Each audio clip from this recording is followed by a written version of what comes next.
Karnataka. So with just 2 to 3 days away from elections, the campaign from all the parties is in full swing, and today we are witnessing concluding of this particular mega roadshow, the last leg, final leg of Prime Minister Narendra Modi's roadshow, and people here are waiting to witness Prime Minister Narendra Modi's roadshow here in Bengaluru. Absolutely. Akshay, a few follow-up questions when it comes to the roadshow and the campaigns that we're going to be seeing. When it comes to the BJP and the Congress, what are the big challenges that both of the parties are facing when it comes to the elections? Well, you see, right now, if you take a look at the election results in the previous election, 2018 elections here in Bengaluru, the BJP has an upper hand. So this time as well, BJP is trying to gain an upper hand by bagging as many seats as possible. Remember, BJP leadership has said that they want to come back to power with absolute majority. So Old Mysuru region, this Bengaluru region is also very crucial for the BJP because it has the highest number of constituencies. So you have Prime Minister Narendra Modi carrying out a full swing campaign for 2 days. It was supposed to take place on 1 day, but split into 2 days for various reasons. So yes, they are focusing mainly on the Old Mysuru region and also Bengaluru with the highest number of constituencies. The focus is also on Belgavi as well. It also has second highest number of constituencies, which the BJP wants to gain an upper hand there. Remember, in the Mumbai Karnataka region, it had gained an upper hand, so it wants to continue its dominance there, where you can find a lot of Lingayat population. So that's the plan of the BJP. But once again, at the very same time, Congress banking on its major poll promises, 5 major guarantees. It is campaigning on banking on these major poll promises, trying to change its fortune, and also claiming that they will come back to power with absolute majority, taking in consideration the anti-incumbency here in Karnataka. Now, Akshay, you've been on the ground, you've been reporting, you've been speaking to the people in Karnataka, getting a sense of where their vote might be headed. Tell us more about that, and tell us more about what residents of Karnataka have been saying when it comes to where their vote will go.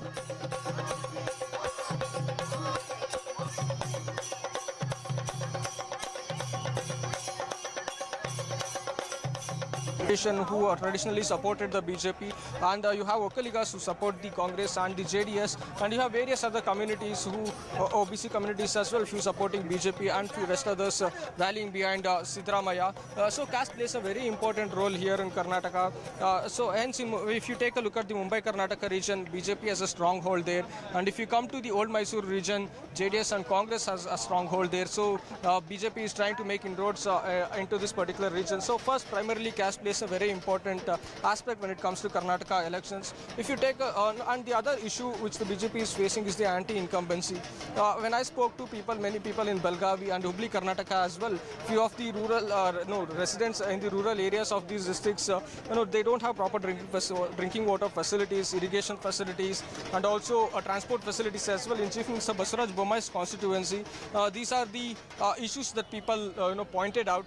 But still, despite that, few of the voters vote for them, but few are, expecting a change. So that's what the Congress is capitalizing with all their, promises, be it the 5 major poll promises, and also the other, benefits which they said they will, people will avail of, which they announced in the poll manifesto. So yeah, there's a mixed response. On one hand, you have people voting only based on, caste. You have Lingayat supporting the BJP, Okaliga supporting the Congress and the JDS. So caste matters a lot. On the other hand, you have various other issues people are fed up with. They want a change, they want new governance. So we will have to wait and watch how this will pan out with just elections 2 to 3 days away here in poll-bound state of Karnataka. Absolutely, Akshay, thank you for that. But do stay with us. We're also going to cross back over to CNN News 18's Harish Upadhyay, who once again is joining us live from Trinity Circle, which is where the roadshow will be ending. Harish, tell us more about the key contests between the BJP and the Congress. Also, let us know about the triangular contest where the JDS will also be taking part in. Well, if you look at some of the key contests, the BJP is saying that they will tie up Siddaramaiah and DK Shivakumar. You have in Varuna, P. Somana going against Siddaramaiah. He's a Lingayat. The seat of Varuna has a substantial Lingayat population. So the BJP hoping that V. Somana can really tie up Siddaramaiah in Varuna. But that hasn't happened. We've seen Siddaramaiah campaigning extensively outside Varuna. It's only a couple of days that he has campaigned in the last 2 weeks. Apart from from that, you look at Kanakpura, the BJP was saying that R. Ashok would be able to tie up DK Shivakumar in Kanakpura. That too hasn't happened, but these two are crucial constituencies. The Congress, on the other hand, wanted to put up a tough challenge against Basuraj Bommai, but at the last minute, they decided not to give the ticket to Vinay Kulkarni, Panchamasali Lingayat, who the Congress was hoping that he would make it difficult for Basuraj Bommai in Shillong. That hasn't happened. Apart from that, the focus would be around Bengaluru. Yesterday was that, today also Bengaluru. Remember, 28 seats from the city, and the BJP wants to gain maximum number of those seats. But why is Bengaluru difficult for any party to change status quo? For a simple reason. Because you've had multiple leaders who won elections, and there have been MLAs 4 times, 5 times, and they've ensured that there is no second-rung leadership within the party, and also there is no opposition leader emerging from that constituency. And that's one of the main reasons why, if you look at stats, at least 16 to 18 Absolutely. Harish, what we're actually getting are visuals of the convoy, where the Prime Minister is. Again, this is at Kempegowda statue. Let's go back over to Aksha, who is there. Aksha, show us what's going on.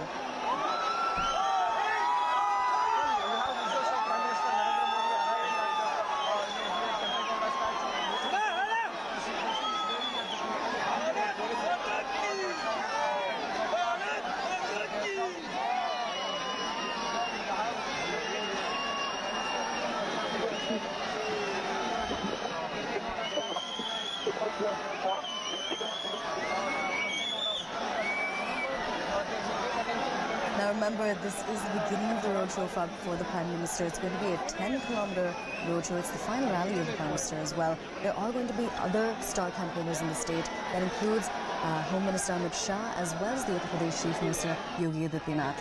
Right now, we can see the Prime Minister again throwing flowers at the Kempegowda statue.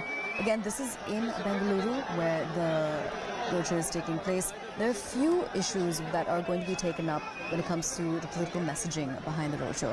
One is that this rally is essentially meant to add to the ultimate heft to BJP candidate V. Sumana's campaign against Congress leader and former Chief Minister Siddaramaiah in Varuna.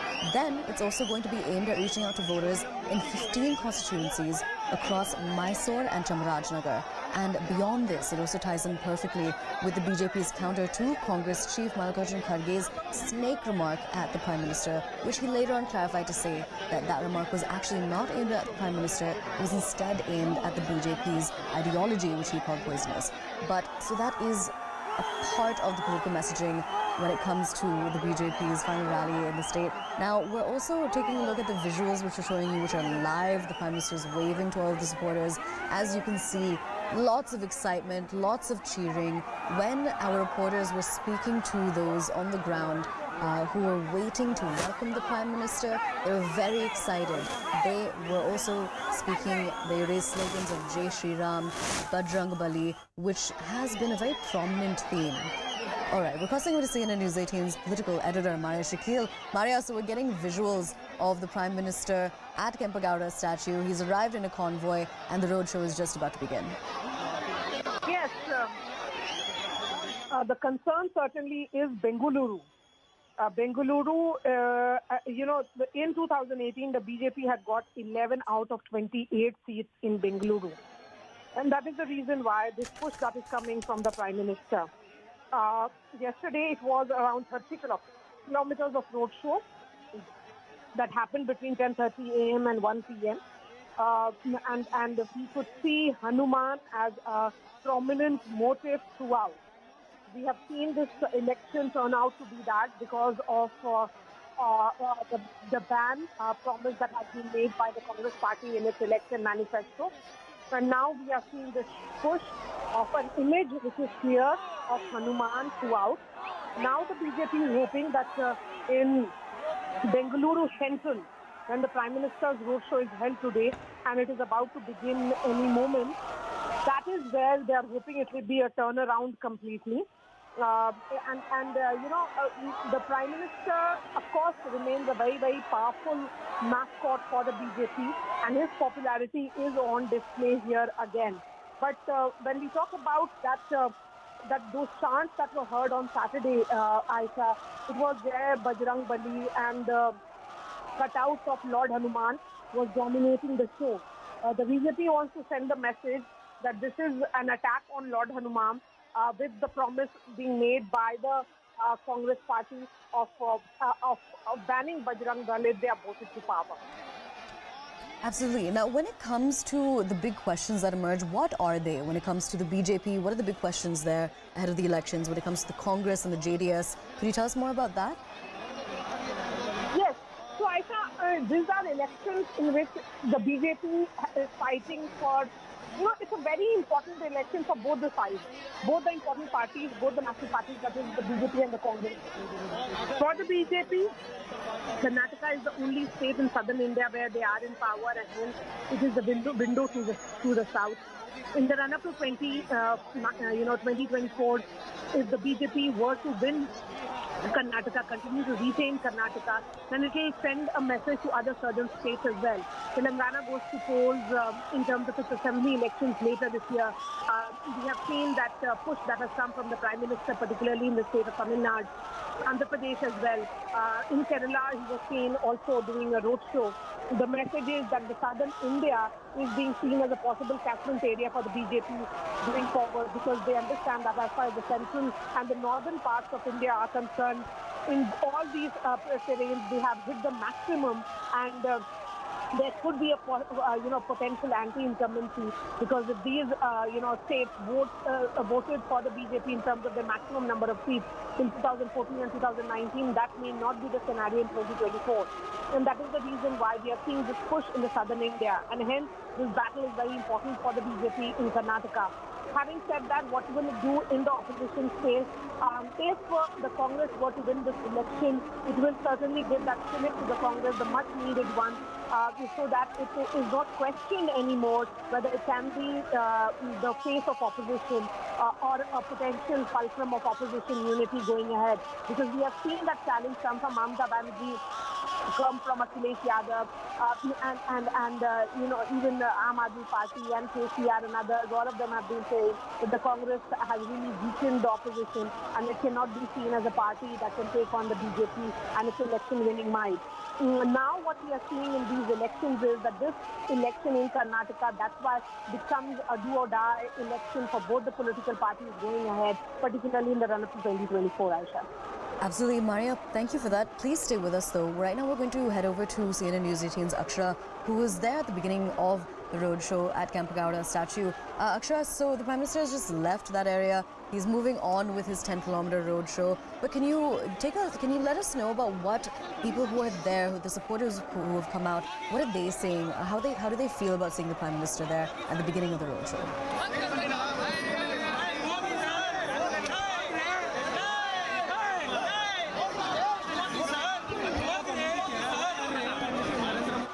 As you can see, the show started at right now, just now at 10:20, but people started gathering around 7 a.m. It was drizzling right here. So, upon that, it's a Sunday. So, people gathered here in large numbers to witness Prime Minister Narendra Modi's roadshow here in Karnataka, here in Bengaluru. So, Prime Minister Narendra Modi has came here. He garlanded the portrait of Kempegowda, which is also placed near the Kempegowda statue. He created his speech and started his roadshow. Right now, as you can see in the visuals, the 10-kilometer stretch roadshow is taking part in it, and wherever his former vehicles are going, and he's getting a great reception from the people.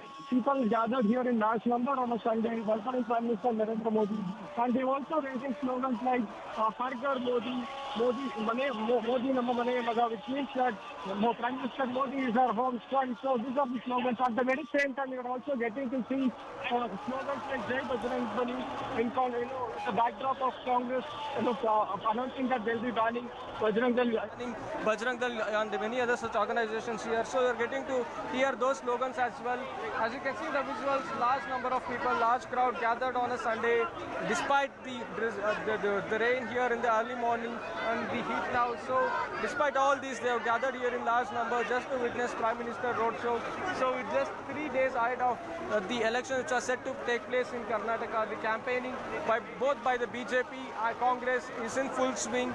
They're trying to garner or appeal to the people, garner votes, put forward their achievements and promises and everything to garner votes as much as possible, with BJP and the Congress claiming that they will come back to power with absolute majority. So you're getting to see visuals of people gathered here in large numbers welcoming Prime Minister Narendra Modi.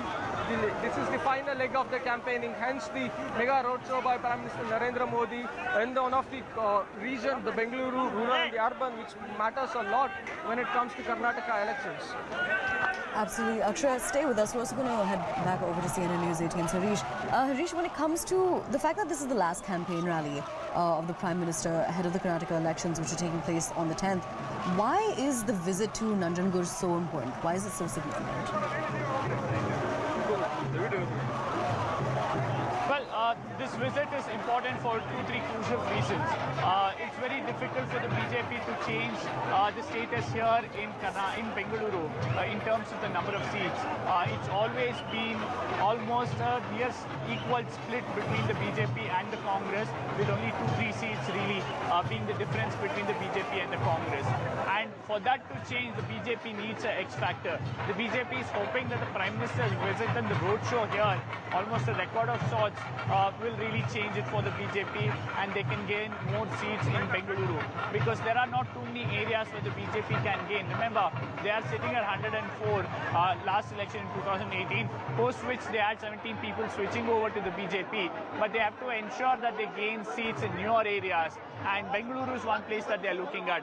Yes, they are trying in Old Mysuru region, Mandya and other places, but it's not easy for the BJP because of the Vokaliga vote, and the BJP doesn't have a big Vokaliga leader there, and they will have to ensure that they tap into other areas where they can get seats and cross the halfway mark on their own.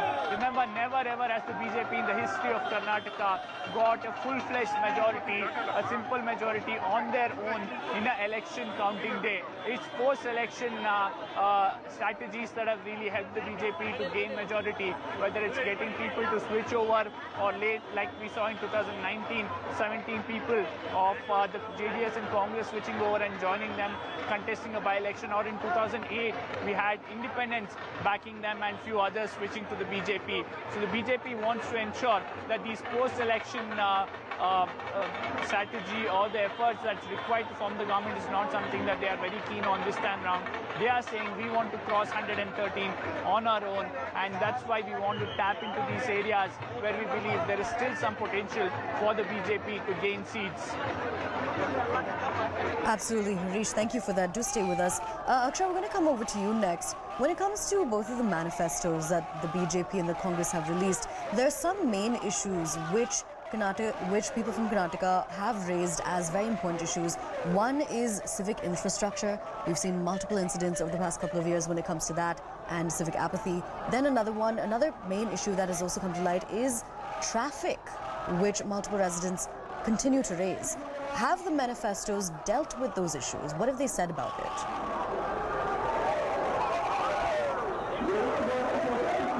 I couldn't hear you properly, but the discussion is when it comes to the poll manifesto by both the Congress and the BJP. When both the poll manifestos were released, there were two topics that took center stage. One, obviously, the Congress promising to ban Bajrang Dal didn't go well with the pro-Hindu outfits and the BJP here in Karnataka. Not just in Karnataka, it had an effect in the other states as well. We witnessed protests in other states. On the other hand, BJP promised that they'll be giving cylinders during festivals and other promises which the Congress mocked the BJP, stating that you are the ones who are objecting to the fact when we promise certain certain things like be it giving 10 kg free rice or be it providing 2,000 rupees to women household. So Congress pointed out the fact that you criticize us for giving all these things by calling it a freebie, but now you're also even doing the same thing. So that's what the war of words broke out between the Congress and the BJP when they released their poll manifesto. At the very same time, both BJP and the Congress came up with, with the poll manifesto with focus on agriculture, health sector, education, and the other aspect which I'd like to mention is that, Congress, the Congress said that they will be scrapping out the NEP, which the BJP has said it will, enforce it across India. They said they'll be scrapping NEP and bring up a new state education policy. That also took a center stage. That poll manifesto promise took a center stage. And both BJP and the Congress have made good poll promises ahead of the elections here in poll-bound Karnataka in order to garner votes. So we'll have to wait and watch how these things will pan out, how receptive will be their poll promises. But one thing is sure that BJP has said, B.S. Yediyurappa, he himself said that they will ensure these poll promises will reach to each and every household. They will ensure that their party cadres, karyakartas, will reach to each and every house and tell the people that these are the promises and that's the reason why you should vote for BJP. So that's what the BJP leaders are saying when it comes to their poll manifesto. At the very same time, Congress is also, right from the beginning of their campaigning, the only highlight of the whole campaign of the BJP was telling the people, informing about their poll promises, be it through online advertisements or posters or through, their MLAs as well, going to each and every house in their constituencies and focusing, highlighting the fact that these are the poll promises by the Congress. These are the 5 major guarantees. So that's the reason why you should vote for the Congress and bring them to power. All right, would you also be able to speak to a few people around you about the roadshow? Well, you see, the roadshow just concluded in this particular starting point. Prime Minister Narendra Modi paid his respect to Kempe Gowda, the Vakaliga leader, and right now the particular convoy along with the vehicle which Prime Minister Narendra Modi was in passed just minutes ago, and he received a great reception. As you can see, people are still here. Let me quickly cut across and speak to them. Sir, Modi bandiru hege anstu apko kaisa laga? How was it? ತುಂಬಾ ಖುಷಿ ಆಯ್ತು sir ನಮಗೆ ಹಿಂದಿ ತುಂಬಾ ಖುಷಿ ಆಯ್ತು sir ನಮಗೆ ದೇವ್ರು ನೋಡ್ದಂಗೆ ಆಯ್ತು ನನಗೆ ಫಸ್ಟ್ ಟೈಮ್ ನೋಡ್ತಾ ಫಸ್ಟ್ ಟೈಮ್ ಇಂಥ ಪ್ರಧಾನಿ ನಮಗೆ ಎಲ್ಲೂ ಸಿಗಲ್ಲ ಪ್ರಪಂಚದಲ್ಲಿ ಸಿಗಲ್ಲ So he's saying that this is the first time he saw Prime Minister Narendra Modi is here in Bengaluru, and he was very happy with the fact, sir, ಏನು ಕೆಲಸ ಆಗ್ಬೇಕು ನಿಮಗೆ? What Prime Minister Modi, what work should be done here? You saw Prime Minister Modi here. They're saying that double engine government will do every work. Do you think it will happen? Sir ಅವರಿದ್ದರೆ ತುಂಬ ಖುಷಿ ಆಗುತ್ತೆ sir. ಅವರಿದ್ದರೆ ತುಂಬ ಕೆಲಸ ಆಗುತ್ತೆ. ಅವರೇ ಬೇಕು ಸರ್ ಮುಂದೆ ಪ್ರಧಾನಮಂತ್ರಿ ಮೋದಿಜಿನೇ ಆಗಬೇಕು. ನಮಗೆ ತುಂಬ ಖುಷಿಯಾಗಿದೆ ಸರ್ ಅವ್ರಿಗೆ ನೋಡಿಬಿಟ್ಟು. ನಾವು ಬೆಳಗ್ಗೆ 6 ಗಂಟೆಯಿಂದ ವೇಟ್ ಮಾಡ್ತಾ ಇದ್ದೀವಿ ಸರ್. ತುಂಬ ಖುಷಿಯಾಗಿದೆ. So they're very happy with the fact that they got to witness Prime Minister Narendra Modi, see him here taking part in this roadshow, and they also stating that they will vote for Prime Minister Narendra Modi. They're confident that if he comes to power, he will do good work. So that's what we're listening from the voices on the ground, from the supporters of Narendra Modi. You also have visuals of people here gathered here, holding placards like Nanu Kannadiga, Nanu Bajarangi. Remember, they're highlighting the fact that Nanu Bajarangi, even I am Bajarangi. This with the backdrop of Congress promising to plan Bajrang Dal. So that has also taken the center stage here. That the issue is still here with the people, resonating in their slogans as well. Absolutely, Akshay. Do stay with us. We're also going to cross back over to CNN News 18's Harish Upadhyay, who's at Trinity Circle. Harish, when it comes to, so what we're seeing is a major response to the Prime Minister's roadshow. You can see thousands of people eager to welcome him when he crosses their path on the roadshow, on the 10-kilometer long roadshow. But what has the response been to the Congress's campaigns as well when it comes to their rallies? How would you compare the two? Well, one significant difference between the BJP and the Congress has been the way they've approached the campaign. The Congress so far really depending on stage programs and rallies and not so much of road shows. Remember, today Priyanka Gandhi has a road show in Bengaluru. Rahul likely to accompany her as well. But for the major portion of the campaign in Karnataka, we've seen the Congress depending on stage programs of Rahul Gandhi, of Siddaramaiah and various other leaders. Not too many road shows that the Congress has planned. In fact, the BJP has increased the number of road shows that it had planned, especially over the last few days, ever since they sensed some momentum post the Bajrang Dal ban proposal by the Congress in the manifesto, they've increased the number of roadshows, not just of Prime Minister Modi and Home Minister Amit Shah, but various other leaders, including B.S. Yediyurappa and others, and they've increased the number of roadshows every day because the BJP believes that it's helping them in terms of gaining momentum, in terms of reaching to a larger base, and they're also saying that it has an impact in the near vicinity and that entire district. For example, you're seeing people from various parts of Bengaluru today coming for this road show, and it's not just 3-4 constituencies. People have come from various other constituencies of Bangalore. So the BJP believes this has a bigger impact on people. We'll try and talk to a few people who've come from various parts of Karnataka here. Sir, ಬೆಳಿಗ್ಗೆಯಿಂದ ಬಂದಿದ್ದೀರಾ. What is it that you expect from the BJP? We are expecting already now think ಮಾಡ್ತಾ ಇದ್ದೇವೆ, but already BJP is taking the hold of Karnataka. Okay. Last 10 years back, it is not too good for related as presently it is very good. Okay. Ma'am, as a youngster, what appeals to you when you come up for Prime Minister Modi's rally or when you support BJP? Other prime ministers, Modi has done lots of work, a lot. He has brought up India like in economy. Anything specific that you think was really a standout? Huh? Any specific project or a scheme that you think was a standout that appealed to you? The most liked thing was Swachh Bharat. Swachh Bharat, when as soon as he came only, he started doing Swachh Bharat. That I really like that. That's all. Many saying that the Congress says Modi will be at the center. Why are you voting for him in assembly election? How do you Don't respond? talk about Congress. I don't like Congress. Okay. Yeah. Sir, ನೀವೆಲ್ಲಿಂದ ಬಂದಿದ್ದೀರಾ? ಬಿಜೆಪಿಗೆ ಏನಕ್ಕೆ support ಮಾಡ್ತೀರಾ? ಏನು ಬೇಕಾದರೂ support ಮಾಡ್ತೀವಿ. ದೇಶಕ್ಕೆ ಪ್ರಾಣ ಕೊಡೋಕ್ಕೂ ಸಿದ್ಧ ಸರ್. ಮೋದಿ ಅಂದರೆ ನಮ್ಮ ದೇಶ ಅಂದರೆ ಮೋದಿ. ಶಾ ನಾವು ಶಾಂತಿನಗರ ಕಾನ್ಸೆಪ್ಟ್ ಬಂದರೆ BJP I like too much. ಅವ್ರು ಬಂದು ನಮ್ಮ ಏರಿಯಾದಲ್ಲಿ ಭಾಳ ನಾವು ಕೋಪರೇಟ್ ಮಾಡಿಬಿಟ್ಟು BJPಗೆ ಸಪೋರ್ಟ್ ಮಾಡಬೇಕಿದ್ರೆ ಮೋದಿಜಿ ಬಂದು ಈ ಕಂಟ್ರೋಲಿಂಗ್ ಬಂಬೋಡ್ ಅಂದರೆ ನೀವು ಎಲ್ಲಿಂದ ಬಂದಿರೋದು? Shantinagar constitution, Shantinagar ward. K Shivakumar. ಏನು ಬಿಜೆಪಿಲಿ ಏನು ಅಪೀಲ್ ಆಗುತ್ತೆ ನಿಮ್ಗೆ? ಯಾಕೆ ಬಿಜೆಪಿಗೆ ನೀವು ಸಪೋರ್ಟ್ ಮಾಡ್ತಾ ಇದ್ದೀರಾ? ರೂಲ್ ತುಂಬ ಚೆನ್ನಾಗಿದೆ ರೂಲು, ಬಟ್ ಈಗ ಬರಬೇಕಂದ್ರೆ BJP ಬರಬೇಕು, ನಾವು ಸಾಧನೆ ಮಾಡ್ತೀವಿ. Okay, there you go. You see a cross section of age group here, whether it's a youngster or someone close to a senior citizen age group or middle-aged man. All of them really saying that they are backing Prime Minister Modi, and that's the reason they're voting for the BJP or they're supporting the BJP here in the state as well.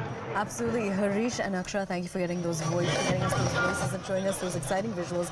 Do stay with us. Right now, we're going to be heading into a very short break, but we're going to return to our coverage of the Prime Minister's Roadshow in a short while.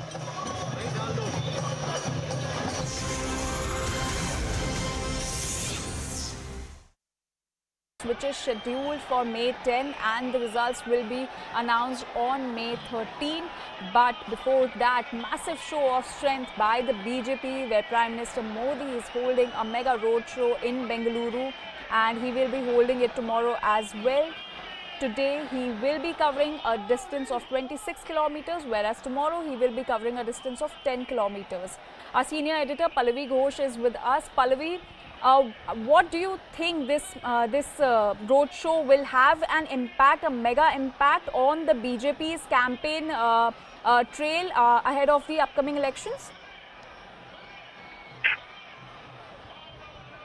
Jury's still out on that, but I think the BJP realizes that their trump card, of course, happens to be the Prime Minister, which is why with just 2 days left to go for campaigning in the state, which ends on Monday, they're using the trump card as much as they can.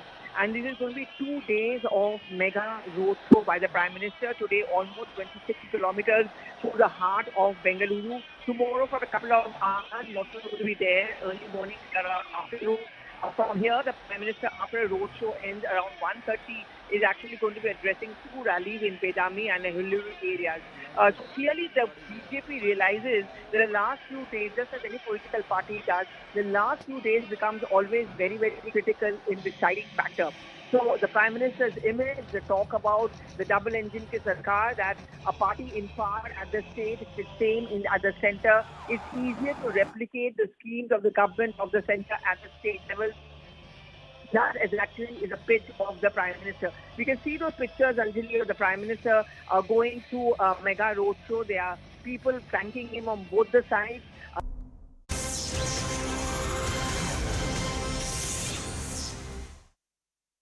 Welcome back. We continue to cover the roadshow of the Prime Minister. Again, it's a 10-kilometer-long roadshow. We're going to cross over to CNN News 18's Harish. Harish, you were earlier speaking to a range of people across ages. You spoke to a senior citizen. Now, we do know that voting from home for those who are 80 plus and those who are disabled, that is already underway. Over 90%, I believe, have voted. Could you explain why that doesn't violate the Model Code of Conduct, the fact that rallies are still taking place while this voting from home is going on?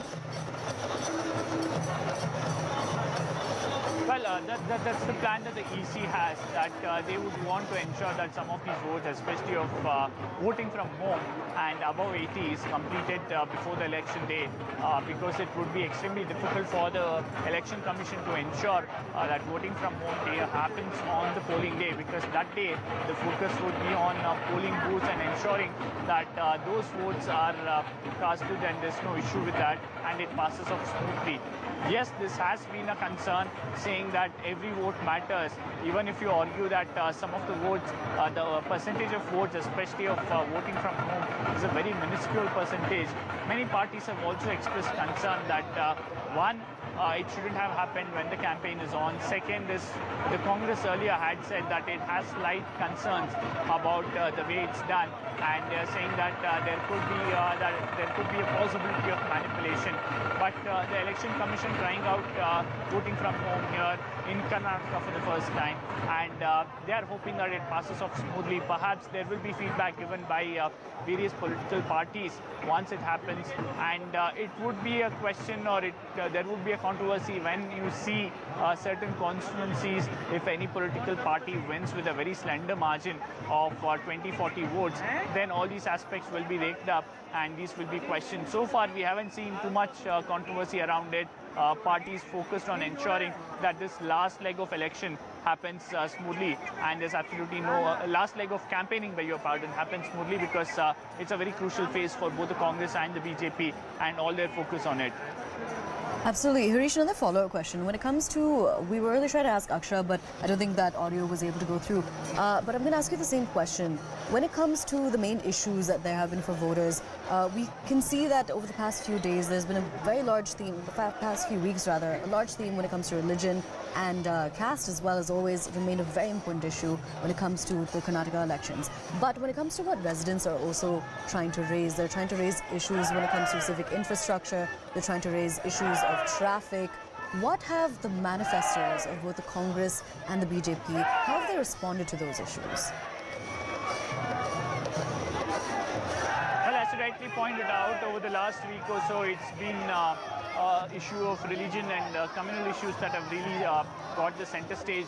Not so much about Bengaluru. The BJP says Prime Minister Modi's government is the one which is sanctioning huge amount of funds for various schemes or by the union government, whether it's for the metro, whether it's for the suburban rail, whether it's for various other projects, including the Terminal 2 of Bengaluru Airport, and saying that it's only the PM Modi government that can give this kind of importance to the BJP. But we quickly go across to people who are gathered here, try and understand what matters to them. Absolutely. Sir, ನೀವೆಲ್ಲ ಈಗ ಬೆಂಗಳೂರಿಂದ ನೀವು vote ಹಾಕ್ತಾ ಏನು matter ಆಗುತ್ತೆ? ಈಗ potholes issue ಆಗಿದಾವೆ ಕಳೆದ ಒಂದೆರಡು ವರ್ಷದಲ್ಲಿ, ಟ್ರೈನ್ಸ್ ಎಲ್ಲ ಇತ್ತು, ಏನು ನೋಡಿ ವೋಟ್ ಹಾಕ್ತೀರಾ? ಮೋದಿ ಅವರು ನೋಡಿ ವೋಟ್ ಹಾಕ್ತಾ ಇರೋದು ಅಭಿವೃದ್ಧಿ, ಸರ್ವಾಂಗೀಣ ಅಭಿವೃದ್ಧಿ ಮಾಡ್ತಾ ಇದ್ದಾರೆ. ಆಮೇಲೆ ಡಬಲ್ ಇಂಜಿನ್ ಸರ್ಕಾರ ನಮ್ಮ ರಾಜ್ಯದಲ್ಲೂ ಮಾಡ್ತಾ ಇದ್ದಾರೆ, ಕೆಲಸ ಮಾಡ್ತಾ ಇದ್ದಾರೆ ಉತ್ತಮವಾಗಿ. ನಾನು ಬಸವನಗುಡಿಯಿಂದ ಬಂದಿದ್ದೇನೆ. ನಾವು ಬಸವನಗುಡಿಯಲ್ಲಿ ರವಿ ಸುಬ್ರಹ್ಮಣ್ಯಕ್ಕೆ ಬಿಟ್ಟು ಬೇರೆ ಯಾರಿಗೂ ವೋಟ್ ಮಾಡಿದ್ದೇ ಇಲ್ಲ ಇವತ್ತು. ಈಗಲೂ ಕೂಡ ಅವ್ರಿಗೆ ವೋಟ್ ಮಾಡ್ತಾ ಇದ್ದೀವಿ. ಮೋದಿ ವಿಶ್ವ ಮೆಚ್ಚಿನ ನಾಯಕ ಅವರು. ನಮ್ಮ ಅಕ್ಕಪಕ್ಕದ ರಾಷ್ಟ್ರಗಳೆಲ್ಲ ಇವತ್ತು ಸುಮ್ಮನೆ ಕೂತಿದ್ದಾವೆ ಅಂತಂದ್ರೆ ಏನಕ್ಕೆ? ಈಗ ಕಾಂಗ್ರೆಸ್ ಹೇಳುತ್ತೆ ಬೆಂಗಳೂರು ಇನ್ಫ್ರಾಸ್ಟ್ರಕ್ಚರ್ ಸಿಕ್ಕಾಪಟ್ಟೆ ಕಳಪೆ ಆಗಿದೆ, ಅದನ್ನ ನೋಡ್ಕೊಂಡು ವೋಟ್ ಹಾಕ್ಬೇಕು ಬೆಂಗಳೂರಲ್ಲಿರೋ ಜನ ಅಂತ. ಅವ್ರೇನು ಮಾಡಿದ್ರು ಸರ್ ಇಷ್ಟು ವರ್ಷ ಏನು ಮಾಡಿದ್ರು ಅವರು? ಈಗ BBMPಯಲ್ಲಿ ಇದಕ್ಕೆ ಮುಂಚೆ ಅವರೇ ಇದ್ದಿದ್ದು, ಅವ್ರದ್ದು ಆಡಳಿತನೇ ಇದ್ದಿದ್ದು. ಏನು ಮಾಡಿದ್ರು ಅವಾಗ? ಒಂದು ಮೋರಿ ಸರಿಯಾಗಿ ಮಾಡಿಲ್ಲ, ಒಂದು ರಸ್ತೆ ಸರಿಯಾಗಿ ಮಾಡಿಲ್ಲ, ಏನು ಮಾಡಿಲ್ಲ. That's the citizen saying that what has Congress done when they were in power, even in the BBMP.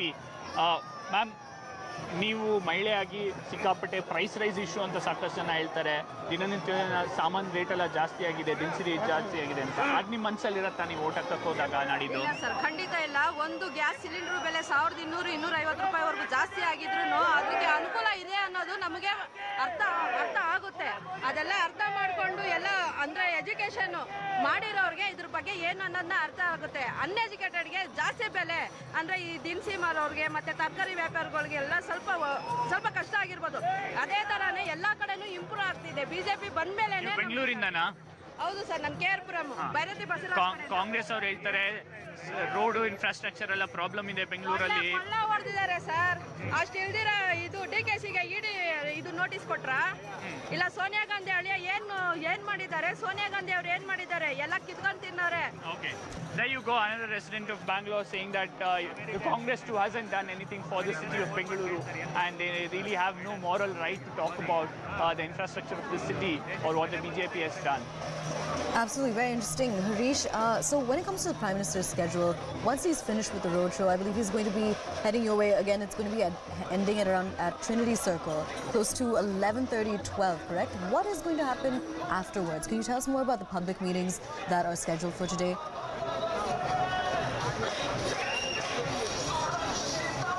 Yes, Trinity Circle is where the rally will conclude. We'll just give you a view of how the security is, how people are waiting for the last hour or so.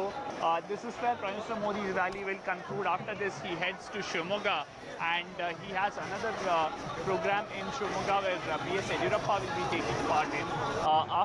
After the Shimoga program, the last program of the Prime Minister in Karnataka would be ending in Nanjangud, and it's also significant because it's not just an electoral program, campaign program that he'll attend.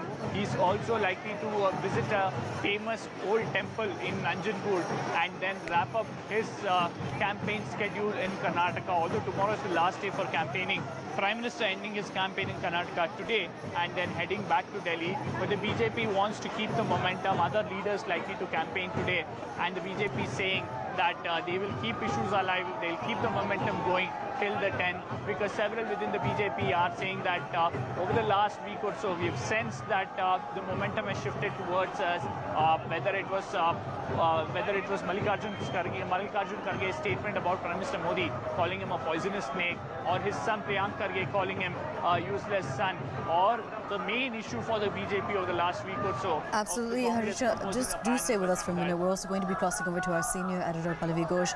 Pallavi, you just conducted an interview with the Congress chief. Can you tell us about those key takeaways? So, just to add on to what Harish was saying, just a shorter road show by the Prime Minister today, which began from the Kempegowda statue, and we know that Kempegowda is believed to be the founder of Bengaluru. Clearly, the focus of the BJP is to looking at the urban vote bank, and that's the reason why 2 days in a row the Prime Minister has done a road show over here, which of course has invited very strong criticism from the Congress party. In fact, when I did speak to Congress President Mr. Mallikarjun Kharge a short while back, he said, it's okay that the Prime Minister does 1 or 2 rallies or campaigns, but no Prime Minister has ever done this, where day in and day out he keeps on doing these road shows and campaigns. Clearly, the Prime Minister is doing it because he's afraid of losing the elections, and the Prime Minister needs to do more than this. The Prime Minister needs to be concerned more about policy decisions than about attaining power. In fact, Mr. Kharge also made a reference to a situation in Manipur where he said the situation was very serious. Around 54 people have died, and the focus of the PM and the HM should actually be there on what is happening in Manipur rather than spending all his time right over here in Karnataka.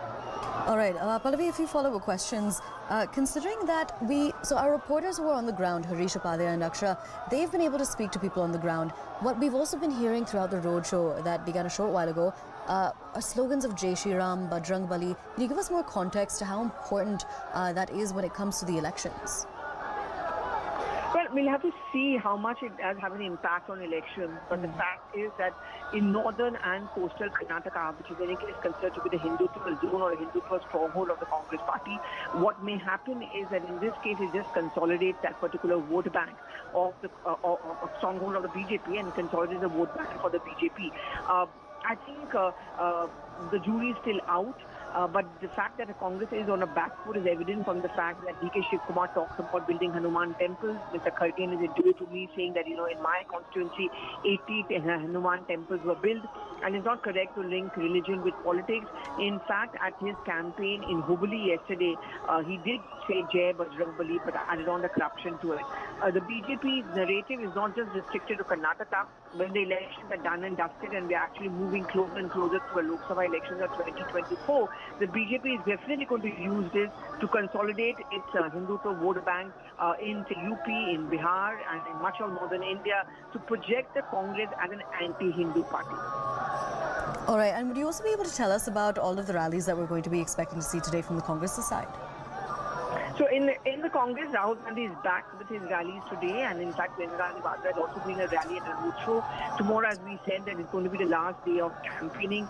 Tomorrow is the day when we are going to see a press conference also coming in from Rahul Gandhi. So clearly, on the last day, everyone is going to do its best efforts to ensure that the best foot is put forward. All right, Pallavi, thank you so much for joining us and giving us those important details. We're going to be crossing back over to CNN News 18's Akshara, who's going to be showing us more about what's going on around him. Akshara, over to you. Well, you see, we're right now at the Kempegowda statue where Prime Minister Narendra Modi, there's a portrait of Kempegowda, down the Kempegowda statue. This is where Prime Minister Narendra Modi arrived and garlanded the Kempegowda statue here, portrait also. The focus is on the Okkaliga leader. Kempegowda is a Okkaliga leader, and in the Old Mysore region, you have Okkaligas are the dominant population there, dominant caste. So BJP is trying to make inroads. So every opportunity possible, BJP is trying to highlight this fact that they respect the Okkaligas and they want their support. We also accompanied by a few supporters who attended the Prime Minister Narendra Modi show. So, sir, how was it, the whole roadshow rally? You get to see Prime Minister Narendra Modi. Modi ಅವರು ಬಂದಿದ್ದು ತುಂಬ ಖುಷಿ ಆಯಿತು sir. ನಾವು ಒಂದೇ ಹೇಳೋದು, ನಾಡಪ್ರಭು ಕೆಂಪೇಗೌಡರು ಯಾವ ಥರ ಮುಂದಿನ ಪೀಳಿಗೆಗೆ ಯಾವ ಥರ ಬೆಂಗಳೂರು ಇರಬೇಕಂತ ನವನಿರ್ಮಾಣಕ್ಕಾಗಿ ಯೋಜನೆಗಳು ಹಾಕೊಂಡ್ರು, ಆ ಥರ ಮೋದಿಯವರು ಕೂಡ ನಮ್ಮ ವಿಶ್ವಗುರು ಭಾರತ ಆಗಲಿಕ್ಕೆ, ನಮ್ಮ ಭಾರತದ ಜನತೆ ಸುಖದಿಂದ ಇರಲಿಕ್ಕೆ, ಯಾವ ಥರ ನಮ್ಮ ದೇಶನ ಜನತೆಯನ್ನ ಯುವಕರಿಗೆ ಯಾವ ಥರ ಅನುಕೂಲ ಆಗಬೇಕು ಮುಂದಿನ ಒಳ್ಳೆ ಯೋಜನೆಗಳು ಹಾಕೊಂಡಿದ್ದಾರೆ. So they want Prime Minister Narendra Modi to build Bengaluru, to envision his plans, just like Nadaprabhu Kempegowda who built Bengaluru. So similar way they want Prime Minister Narendra Modi to do so if he comes to power. Sir, Modi ಅವರು ಇಲ್ಲಿ power ಬಂದರೆ, BJP comes to power, आपको क्या करना चाहिए मोदी को इस Bengaluru constituency में? ಬೆಂಗಳೂರಲ್ಲಿ ಎಷ್ಟೋ ಜನಗೆ BPL ಕಾರ್ಡು ಇನ್ನೂ ಪೆಂಡಿಂಗಲ್ಲೇ ಇದ್ದಾವೆ, ಅಂಥವ್ರಿಗೆಲ್ಲ BPL ಕಾರ್ಡ್ ಕೊಡಿಸಿ. Suppose for example employees job ಮಾಡ್ತಾ ಇರ್ತಾರೆ ಪ್ರೈವೇಟಲ್ಲಿ, ಆದ್ರೇನೋ IT ರಿಟರ್ನ್ಸ್ ಫಿಲ್ ಮಾಡ್ತಾ ಇರ್ತಾರೆ, ಅಂಥವ್ರಿಗೆ BPL ಕಾರ್ಡ್ ಇಶ್ಯೂ ಮಾಡ್ತಾಯಿದ್ರು.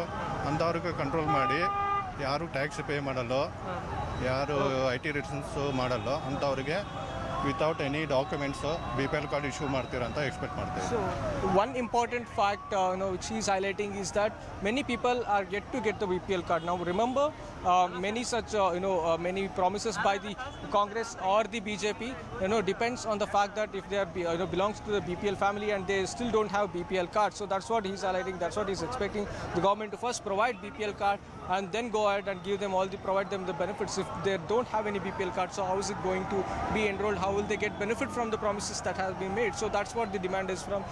So sir, ಇಲ್ಲಿ ಈ ಕಾನ್ಸ್ಟಿಟ್ಯೂಯೆನ್ಸಿಲಿ BJP ವರ್ಕ್ ಹೇಗಿದೆ? ಹಿಂದಿ में बात कर सकते हैं तो कैसा है? ಓಕೆ, ಇದು ನಮ್ಮ ಕಾನ್ಸ್ಟಿಟ್ಯೂನ್ಸಿ MLA ಬಂದು ರಘು ಸರ್ ತುಂಬ ಅನುಕೂಲ ಮಾಡ್ತಾ ಇದ್ದಾರೆ. ಮತ್ತು ಎಲ್ಲ ಟ್ರಾನ್ಸ್ಪೋರ್ಟ್ ಎಲ್ಲ ಚೆನ್ನಾಗಿದೆ, ಮತ್ತೆಲ್ಲ ರೋಡ್ ಮತ್ತು ಡ್ರೈನೇಜಸ್ ಎಲ್ಲ ಈಗ ಮಳೆ ಬಂದಮೇಲೆ ಕೆಲವರೆಲ್ಲ ಮಳೆ ಬಂದಮೇಲೆ ಇದು ಮಾಡ್ತಾರೆ. ಸರ್ ಈಗ ಈ ಸಲ ಬರುತ್ತಾ ಈಗ BJP ಅವರೇ ಬರಬೇಕು? ಪಕ್ಕ BJPನೇ ಬರುತ್ತೆ, ಮೋದಿ ಸರ್ಕಾರನೇ ಬರುತ್ತೆ, ಸೆಂಟ್ರಲಲ್ಲಿ ಸ್ಟೇಟಲ್ಲೂ BJP ಮೆಜಾರಿಟಿ ಬರುತ್ತೆ. Yes, so you see they are confident with the fact that BJP will come to power here in this constituency, in state and in central as well. So that's what we are hearing from the supporters of BJP who gathered here in large numbers to witness Prime Minister Narendra Modi's roadshow here in Bengaluru. Absolutely. Akshara and Harish, thank you so much for getting us those voices from the ground and for showing us more about the exciting visuals of the Prime Minister's roadshow. With this, though, we're heading into a very short break. Do stay with us.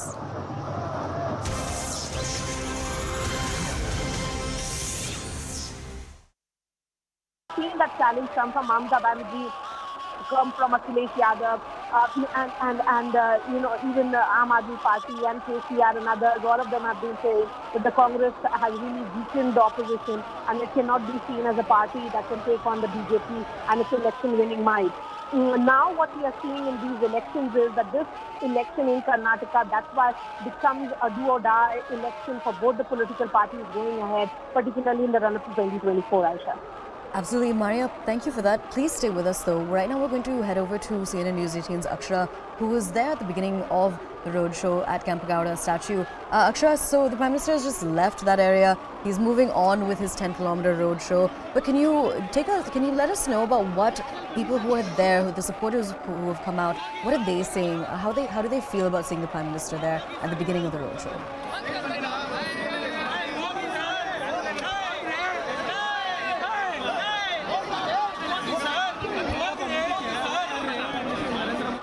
As you can see, the show started at right now, just now at 10:20, but you have people started gathering around 7 a.m. It was drizzling right here. So, upon that, it's a Sunday. So, people gathered here in large numbers to witness Prime Minister Narendra Modi's roadshow here in Karnataka, here in Bengaluru.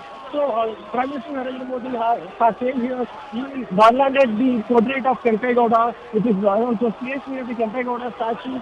He came to this place and started his roadshow. Right now, as you can see the visuals, the 10-kilometer stretch roadshow is taking part in it, and wherever his former vehicles are going, and he's going, he's getting the...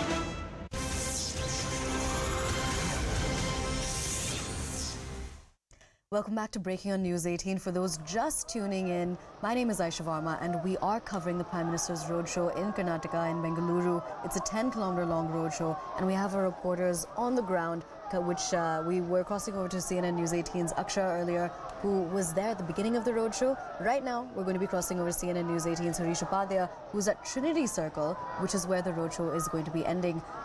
Harish, when it comes to the fact that this is the Prime Minister's final roadshow, final rally today, could you once again go over the schedule of the Prime Minister?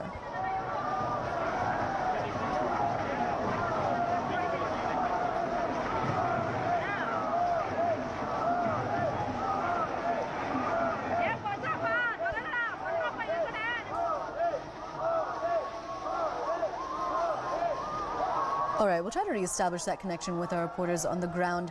But we've been covering the roadshow since it began. Essentially, there's a lot of support for the Prime Minister. You can see thousands lining either side. And as you can see as well, many are throwing flowers on the convoy of the Prime Minister. It's completely covered. To get us more about the significance of this, we're crossing back over to CNN News 18's Harish Upadhyaya, who is there at Trinity Circle, where the roadshow will be ending. Harish, considering that there was a bit of a delay when it comes to when the roadshow began, could you tell us more about why there was a delay and let us know about how it might impact when he'll be reaching Trinity Circle, and then also let us know about his schedule beyond that. What happens after the roadshow? Well, he must be reaching Trinity Circle in the next half hour or so. The entire roadshow is behind schedule because the Prime Minister was supposed to fly in a chopper to HL and from there start the roadshow. But that has been delayed because of the weather. So he had to go by road and reach HL and start the roadshow from there. And that's one of the prime reasons why the roadshow is delayed for 30-40 minutes. So it is behind schedule. But apart from that, we have the Prime Minister going to Shimoga after this. Around 1:30 he'll go to Shimoga. From there he will go on to Nanjangoodu later on in the afternoon. And post which the Prime Minister wraps up his rally. That's the end of Prime Minister's rally as far as Karnataka election is concerned. And then the BJP would want to ensure that for the next 2 days their Karyakartas go door to door, reach out to people and convince them to vote for BJP.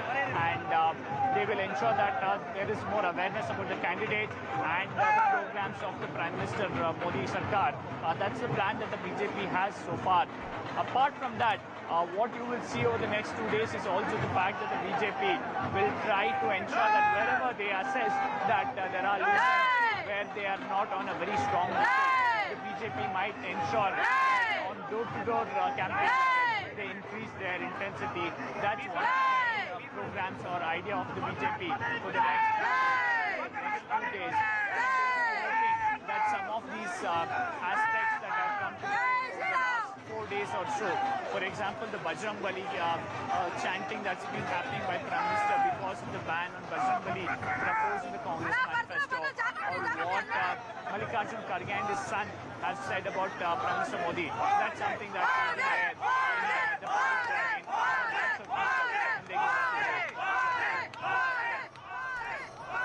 Absolutely. Now, one of the other significant factors when it comes to the Karnataka elections is caste. The issue of the Lingayat reservation, Vokaligas as well. Can you tell us more about what's been taking place over the last few weeks in connection to that, especially when it comes to parties who have lost their members?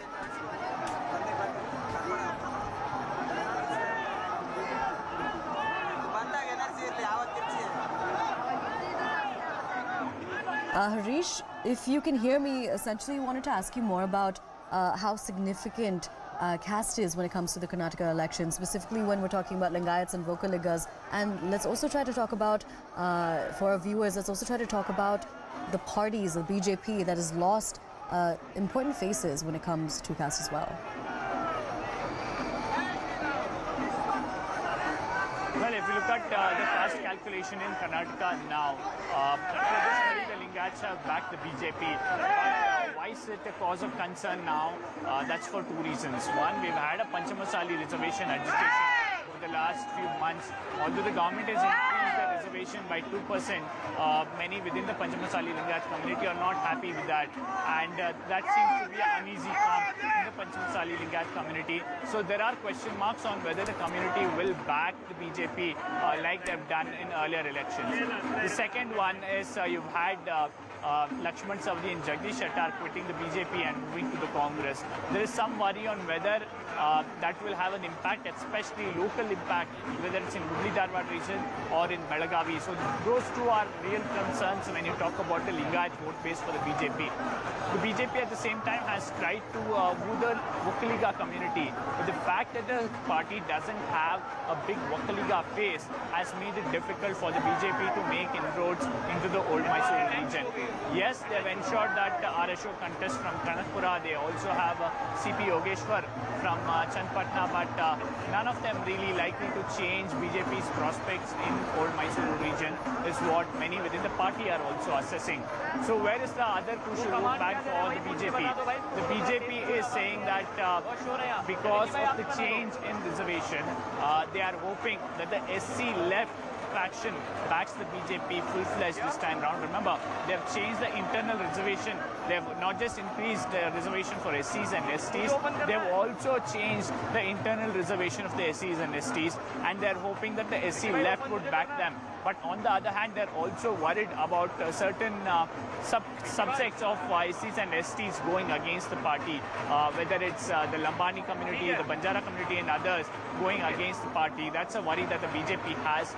And the Congress is hoping that three big communities will back them en masse, whether it's the Muslims who lost 4% reservation because of Bommai's reservation decision, or whether it is because whether the Kurubas who have traditionally backed the Congress because of Siddaramaiah, he's being seen as the chief ministerial face. So the Kurubas will back the Congress, and the Congress is also hoping that the SC right will back them.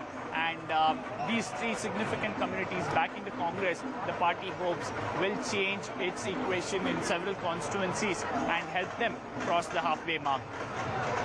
Absolutely, because also bouncing off of what you were talking about, the Karnataka Veerashaiva Lingayat Forum has also issued an official letter extending its support to the Congress when it comes to the upcoming Karnataka elections on the 10th.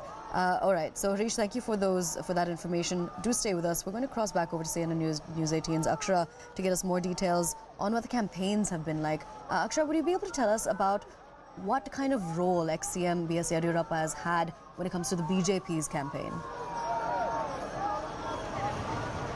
Well, Well, absolutely. BJP majorly banked on B.S. Yediyurappa, the former Chief Minister. The Lingayats, the strong man.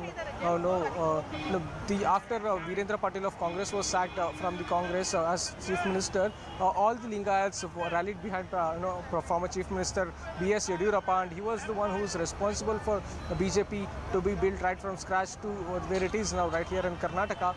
So he plays a very important role, and when he stepped down from the post of Chief Minister, it became a major issue here in Karnataka. The BJP was also scared with the fact that they might lose the Lingayat vote bank, and after that, in order to control that damage, they did include him in the parliamentary board.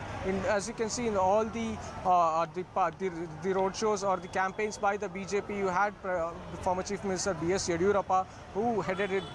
And the BJP did fear for the fact that if former Chief Minister B.S. Yediyurappa is not given an important role, they might lose the Lingayat vote bank. So they ensured that B.S. Yediyurappa gets a prominent post, and his son this time as well, B.S. Vijayendra, got a seat in Shikaripura as well. He'll be contesting there, so he got a seat. So the BJP very well know that the prominence of former Chief Minister B.S. Yediyurappa is very much important for them here in Karnataka. So they ensured that he got a good post, and also his son got a ticket, and we also accompanied by a few of the supporters of the BJP who took part in the roadshow. Let's also listen in what they have to say about former Chief Minister B.S. Yediyurappa. ಹೇಗೆ ಅನ್ಸುತ್ತೆ madam B.S. Yediyurappa ಬಗ್ಗೆ ಏನು ಹೇಳಕ್ಕೆ ಇಷ್ಟಪಡ್ತೀರಾ? ಏನು ಹೇಳೋದು ಅಂದರೆ ಯಾವಾಗಲೂ ನಮ್ಮ ಕರ್ನಾಟಕದಲ್ಲಿ BJPನೇ ಬರೋದು ಅನ್ನೋದು ನಮಗೆ 200% ಗ್ಯಾರಂಟಿ ಇದೆ. What effect does B.S. Yediyurappa has for the BJP here in Karnataka elections? ಅವರು ತುಂಬ ವರ್ಷದಿಂದ ಚಿಕ್ಕ ವಯಸ್ಸಿಂದ ಅವರು ಸಾಧನೆ ಮಾಡ್ಕೊಂಬಂದು ಎಲ್ಲರಿಗೂ ಸ್ಫೂರ್ತಿದಾಯಕವಾಗೇ ಇದ್ದಾರೆ. ಅವರು ಯಾವ ಪ್ರತಿಯೊಂದೇ ಸ್ಟೆಪ್ಪಲ್ಲೂ ಅವರು BJPನ ಮುಂದೆ ತರೋದಕ್ಕೆ ಸಹ ತುಂಬ ಇದು ಮಾಡಿದ್ದಾರೆ. ಅಂದರೆ ಚಿಕ್ಕದಿಂದ ಕಾರ್ಯಕರ್ತರಿಂದ ಹಿಡಿದು ಅವರು ನಾವು ಚಿಕ್ಕ ಹುಡುಗರಿಂದ ನೋಡಿದಾಗಿಂದನೂ ಅವರು BJPಗೋಸ್ಕರ ತಮ್ಮ ಸರ್ವಸ್ವವನ್ನೇ ತ್ಯಾಗ ಮಾಡಿದ್ದಾರೆ. ಮತ್ತು BJPಗೋಸ್ಕರ ಅವರು ಯಾವಾಗಲೂ ಸದಾ ಅವರು ದುಡಿತಾನೆ ಇದ್ದಾರೆ. ಅವರು ಇವಾಗ ರಿಟೈರ್ಡ್ ಆದ್ರು ಅಂತ ಅಂದ್ರೂ ಕೂಡ ದುಡಿತಾನೆ ಇದ್ದಾರೆ. So they're pointing out the fact that right from scratch B.S. Yediyurappa worked for the party and built the party to ensure that it has a stronghold here in Karnataka. Ma'am, so this time B.S. Yediyurappa sir is not contesting but is still leading the election campaign. So what do you have to say about Mr. B.S. Yediyurappa, his work, and what impact will he have in the elections here this time? He is not contesting. He is having hope that BJP will win here in lot number of votes. And today's rally and roadshow, whatever Modi ji has done, is an impact actually. Here in Bengaluru and all over Karnataka, I think BJP will win. Well, yes, so there you go. They are pointing out the fact that despite Yediyurappa is not contesting in this assembly elections, he still have an impact and a stronghold on the Lingayat vote bank here in Karnataka to ensure that they come back to power with absolute majority. So that's what the supporters and party workers of the BJP had to say about the Lingayat strongman here in Karnataka. Absolutely. Akshay, when it comes to a follow-up question, what I wanted to ask you about was the BJP state chief, Nalikumar Katil, a few months ago, he had essentially said that the elections, the voters, will be placing a lot of importance on the entire row when it comes to Tipu Sultan and Veer Savarkar. Could you tell us more about that particular flashpoint? Well, you see, a couple of months back, the topic, as you rightly mentioned, Tipu Sultan, love jihad, and various other issues like this took the center stage. You had Ashwath Narayan, Nalin Kumar Katil, various other leaders pointing the fact that even himself, Nalin Kumar Katil said that love jihad is an issue. People must not vote for development, but must vote to ensure that this love jihad issue is taken out. So that's what Nalin Kumar Katil had to say. It had turned into a big controversy here in Karnataka, and even Congress attacked the ruling BJP, stating that this is your focus, love jihad is your focus, not developmental issues. So that's what Congress had to say. But once again, you had B.S. Yediyurappa, the Lingayat strongman, former Chief Minister, who intervened and said that the focus must not be on love jihad or any other such issues. The focus must be on development instead of love jihad or Tipu Sultan. These issues must take center stage, and BJP workers must work to ensure that they strive towards the development of the state. So that's what former Chief Minister B.S. Yediyurappa had to say, who intervened when all these issues took center stage and ensured that these leaders, Nalin Kumar Katil, Ashwath Narayan, be it any other leader for that matter, put an end to this whole debate surrounding Tipu Sultan, love jihad, or various other issues, and focus on development. So that was the whole issue that took center stage a couple of months back in the poll-bound state of Karnataka. All right, Akshara, thank you so much for giving us that information. Do stay with us. We're also going to be crossing back over to CNN News 18's Harish Upadhyay. Harish, again, you're at Trinity Circle, where the roadshow will be ending in a short while from now, I think about 20-25 minutes, which is what you were mentioning earlier. When it comes to specific important regions that are important for the Karnataka elections, one very significant region is Old Mysuru. Can you tell us about the significance of Old Mysuru? Because about a week ago, one statement had come in from the BJP state chief, Nalin Kumar Katil, saying that the BJP will shatter records there and it is a JDS stronghold. Tell us more about that.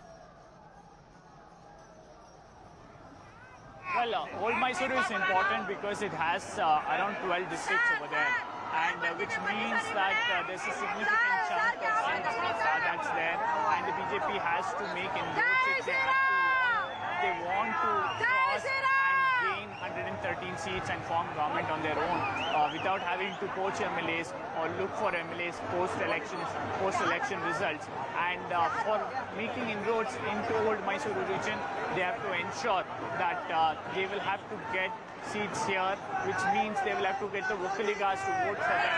And that's been a problem for them. They're talking about the Bengaluru-Mysuru highway and the kind of project Mr. Modi has given. But the party really lacks a solid Vokkaliga base. They've tried Ashwath Narayan, they've tried R. Ashok, they've tried C.T. Ravi. But none of them are seen as a Vokkaliga leader, not accepted by the community like few other Vokkaliga leaders. And it becomes difficult for the BJP to then break into the Old Mysuru bastion and get that vote that would have ideally or usually goes to the JDS. And the BJP hoping this time that Prime Minister's rallies and roadshows, not just in Bengaluru, but the ones that he has held in Mandya, Mysore and other places, can swing it for the BJP. And even if there's a significant vote share gain, the BJP would hope to build on from there. That's what it now understands, or it now wants. Although in some constituencies it would be very difficult for the party to even end up second. If you look at seats in Mandya, 7 of them, the straight fight is usually between the Congress and the JDS, and the BJP this time fielding candidates, but many saying that it would take time for the party to grow base here, and the party sees this as a long-term project where they can create base and eventually win seats in these regions. It's not like they're not winning seats in Old Mysuru, they are. But the core Old Mysuru region, whether it's Mandya, Srirangapatna, Ramnagara, that's the area where the party wants to expand and hopes that it can get seats. Remember, one hope for them is the fact that independent MP Sumalata, who was backed by the BJP, won the 2019 Lok Sabha polls from Mandya. So they're hoping that things will slowly change for the party, even in Mandya, Mysore, Channapatna, Ramnagara belt, and that would eventually give the BJP a stronghold. Remember, the party is extremely strong in parts of Mumbai, Karnataka region and Central Karnataka region, but the party understands that it needs to move beyond it. It needs to capture areas and regions like Belagavi and Old Mysore region as well. Absolutely. Now, one other very important aspect when it comes to the grand old party and their campaigns and rallies, which we're going to be seeing a few of today, as again we're just nearing the final bout of the elections. When it comes to the Congress, the fact that they don't and they have not declared an official chief minister's face, either Siddaramaiah or DK Shivkumar, how much do you think that's hurting the party?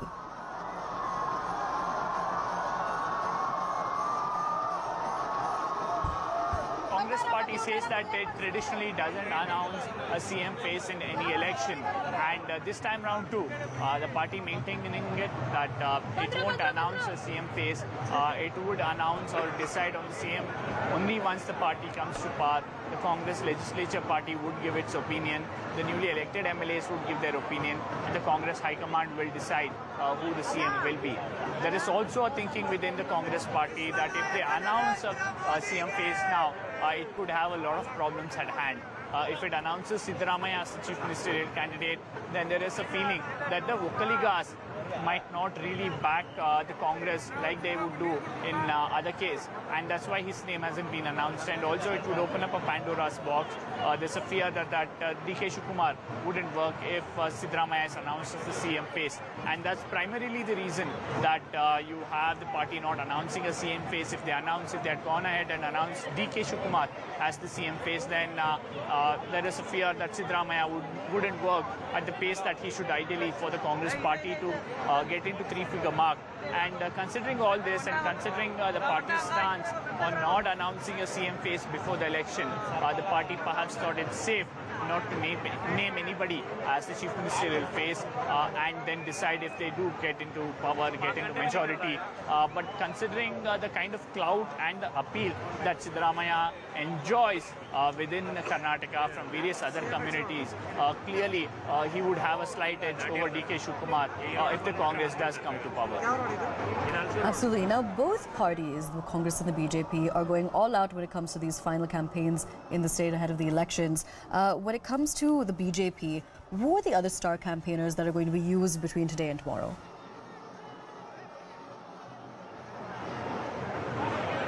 Well, over the weekend, they've unleashed every big leader that they've had, right from Union Home Minister Amit Shah, Prime Minister Modi, to Shivraj Singh Chauhan, to various other leaders that they have at the state level also, whether it's B.S. Yediyurappa, Basuraj Bommai, and various other leaders. All of them have been unleashed by the BJP. They have spread out across Karnataka because the BJP understands that the final push in these 2 days is what will matter, and perhaps that could ensure that the BJP crosses the three-figure mark. And the BJP is good at this, creating a buzz, saying that momentum is in their favor, ensure all the top leaders hit street and get whatever votes they can, whether it's Devendra Fadnavis coming here and trying to ensure that the Marathi votes go to the BJP, or other leaders from various other states, Shivraj Singh Chauhan and Himanta Biswa Sharma and others coming in and saying they are the ones who will get their respective votes and ensuring that each will come and that votes to BJP.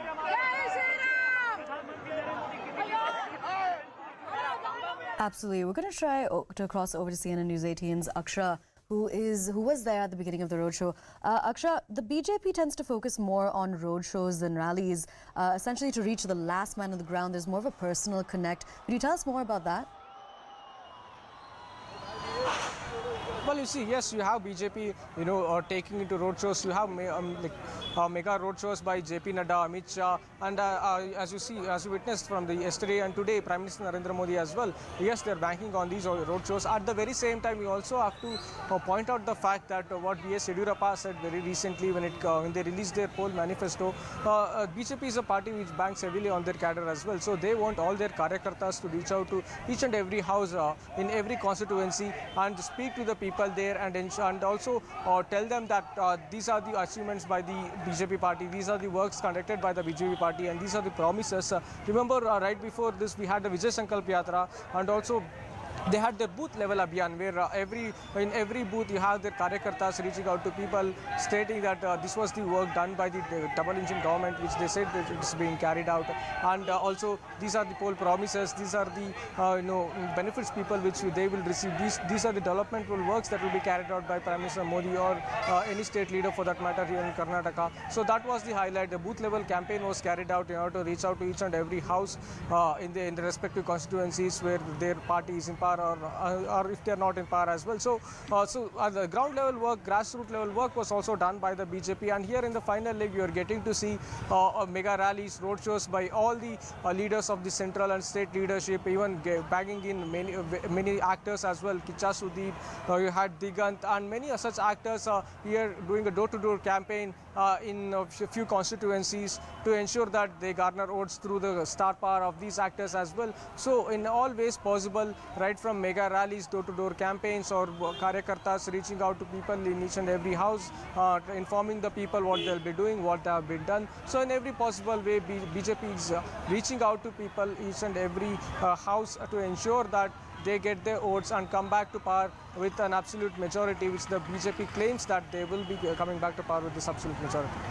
Absolutely. Akshay, considering that there have been two roadshows of the Prime Minister in Bangalore, the urban voters have usually picked the BJP, but last time around it was the second largest party in the region behind the Congress. Now, remember again, there's also the issues of civic apathy and infrastructure, which we also talked about a short while ago. But tell us more about what kind of impact these roadshows and rallies are going to have on the urban voters as well. Well, you see, yes, we witnessed 2 roadshows here yesterday, and which is taking place now. As we witnessed, as we covered here, people are gathering here in large numbers. Like 2 hours before, even if it was drizzling here, we saw a large crowd, people coming in early as at 7 a.m. Even though it's a Sunday, so you get to analyze the support BJP has here. And if you take the history of the results here, in particular Bengaluru urban and rural, the BJP had an upper hand, and this particular region, Bengaluru, plays a very important role when it comes to Karnataka elections with 28 constituencies in this region. So whichever party gets majority of the constituencies, wins majority of the constituencies, will have a potential impact in the overall Karnataka elections. So this time as well, yes, this time as well, the BJP is trying to ensure that they win at least 2 to 3 seats more in this Bengaluru region, in all the constituencies in Bengaluru, to ensure that this helps them to come back to power with an absolute majority. And at the very same time, few citizens are facing civic apathy here. We had pothole deaths, bad condition of roads, and also recent flooding as well due to improper planning of the city. So these are the various issues that the people of Bengaluru faced, and that could be one of the factor which can prove to be a thorn in the path of the BJP here. But once again, given the fact the history, electoral history results of the BJP here, they do seem to have an upper hand. But yes, once again, if they get more seats compared to the previous elections, they will have a good chance in order to come back to power with absolute majority. Also Old Mysuru region will also be on focus. So BJP is trying to make inroads there. So with all this, BJP will try to get back to power with absolute majority. So it depends on the number of constituencies which the BJP wins in this Bengaluru region and also in the Old Mysuru region. Absolutely. Let's also talk about another aspect that's been emerging over the last few months when it comes to the Karnataka elections, corruption from the Congress.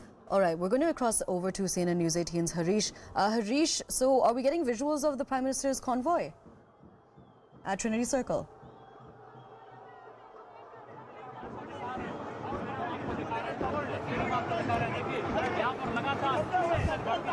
Harish, can you show us what's going on around you?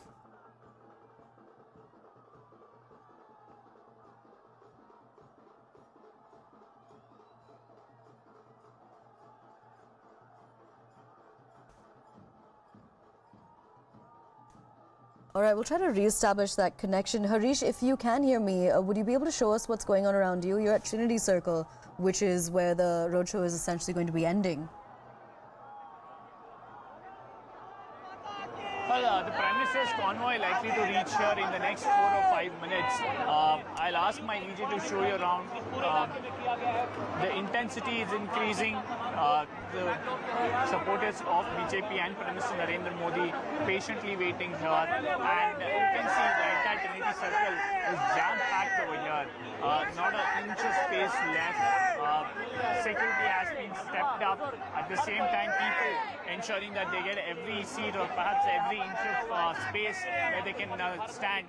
All of that has been occupied by supporters who've been mobilized by the BJP from various parts of Bengaluru, from as far as Kyarpuram, the edge of city, on the west side to even this side, even on the south, whether it's Baswangudi, Vijayanagar, various other parts, the BJP has mobilized people to reach this spot for Prime Minister Modi's roadshow, and it's just a matter of time of probably under 10 minutes before Prime Minister Modi arrives at Trinity Circle and concludes the rally here.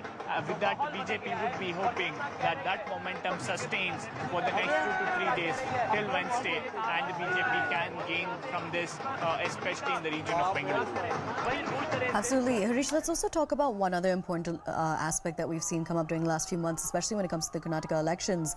When it comes to corruption charges between the BJP and the Congress, tell us more about the 40% commission charge that's been leveled. Also, recently in the last few days, we've seen the Congress release a corruption rate card. What was in that card?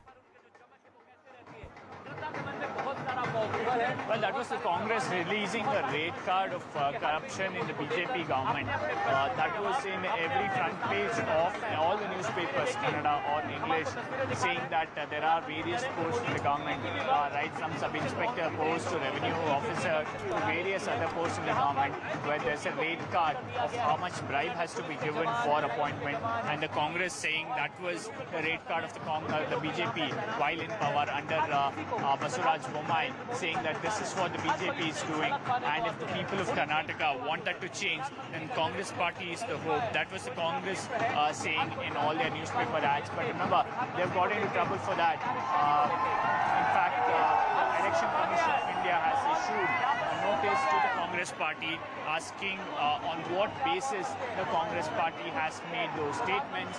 The Congress party slyly indicating that they've not really named Basuraj Bommai or the BJP government in those ads, indicating that they don't really need to submit any proof. But in one of the ads, the party says it has just repeated the kind of reports that is already in various print publications. Absolutely. Now, what are the slogans that have been raised around you when it comes to the supporters, the sea of supporters that we're also seeing around you? Earlier when we spoke to Akshara at Kempagowda statue, again, we heard slogans of Jai Shri Ram, Bajrang Bali. What is going on around you when it comes to what the people are saying?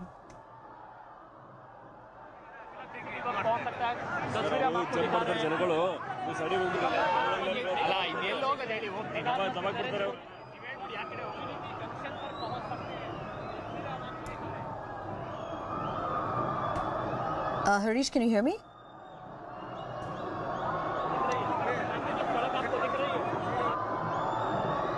All right, well, we'll try to reestablish that connection. Essentially, we will right now cross back over to CNN News 18's Akshara. Akshara, when it comes to corruption, we were just talking to Harish, who's there at Trinity Circle, about the 40% commission charge, as well as the Congress's corruption rate card as well. Would you also be able to go over the figures that were mentioned in that card? Well, you see, right after Prime Minister Narendra Modi, came to Bengaluru to hold a mega roadshow here, Congress, as you rightly mentioned, released its rate card in almost all major dailies of your newspapers here in Karnataka. They pointed out the fact that 40% commission was taken by these and these, for this work. This particular work was not being carried out, and people had to pay bribe in order to get this work done. And also, for 40% commission was the highlight there, but they did not mention the fact that BJP is responsible for that. The ad campaign played it very smart when it comes to that matter. Once again, at the very same time, the Congress filed a complaint against the Congress party with the ECI, stating that the BJP is being targeted. But once again, Congress rebutted, stating that BJP's name was not mentioned, and it was also had to pass through the Election Commission in order to put forth that advertisement. So that's what the whole issue surrounding this particular rate card put up by the Congress yesterday's and day before yesterday's newspapers. But it's not something new. A couple of months back, the BJP started their campaign, the 40% Commission Sarkar, their slogan as well, which became very popular here in Karnataka, and also the PCM campaign against Chief Minister Basuraj Bommai with a QR code image of Chief Minister Basuraj Bommai. When you get to scan these QR codes, will be redirected into a website which shows the alleged corruption charges against the BJP ministers and BJP MLAs. So the Congress, a couple of from past 4-5 months, has upped its ante when it comes to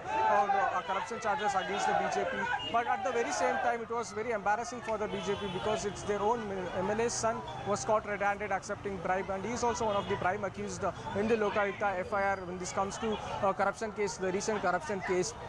And the Contractors Association are also written to Prime Minister Narendra Modi, stating that there's corruption, they had to pay 40% corruption in order to get their work done. So that had become a major issue, and we had 2 contractors who had committed suicide. In their death note, they mentioned K.S. Ishwarappa, former minister, his name, and also Arvind Limbavali, his name, stating that they had to pay them commission, so they couldn't pay it. That's the reason why they are committing suicide. So that became an issue, and former minister K.S. Ishwarappa had to resign. So the allegations of corruption charges did haunt BJP for quite a long time in the run-up to the elections. But once again, that was the issue that took center stage in the poll-bound state of Karnataka. But once the poll manifesto was released, or Mallikarjun Kharge made this venomous snake bite, this particular allegation, this particular issue was sidelined. The whole focus was on how Kharge is personally attacking Prime Minister Narendra Modi, or how Congress is anti-Hindu by banning Bajrang Dal. So these are the issues that have taken center stage in the couple of days. So that's the whole issue that has been brought up here in poll-bound state of Karnataka. First, it was corruption charges against the BJP and corruption allegations that took center stage, and then you had the Love Jihad, Tipu Sultan issue that took center stage. But as we are nearing elections, you have the Bajrang Dal issue that has taken center stage in the poll-bound state of Karnataka. Absolutely. Akshara, do stay with us. Right now we're going to cross over to some breaking news that's coming in.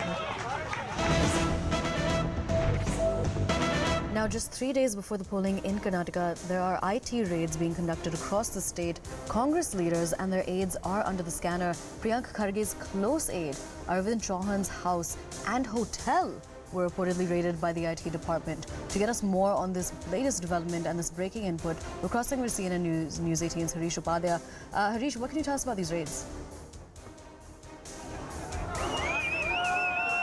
Multiple raids in Karnataka today. In fact, since midnight, Priyank Gandhi's,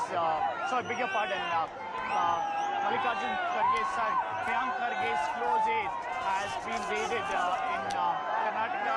There is also another raid that has happened in Haveri. He's a Congress leader who's close to various other senior leaders of the Congress. He's a local strongman there. His house, his office space has been raided. That's what we know. The hotel that he owns, that too has been raided by the income tax department ever since late midnight and early this morning. And this is just 2-3 days before the election. Absolutely. Harish, let's interrupt that piece of information. Let's also take a look at, head back to the roadshow, because I believe the Prime Minister, you can see him on your side, correct? Because that's where the roadshow is going to be ending at Trinity Circle. Could you show us those visuals?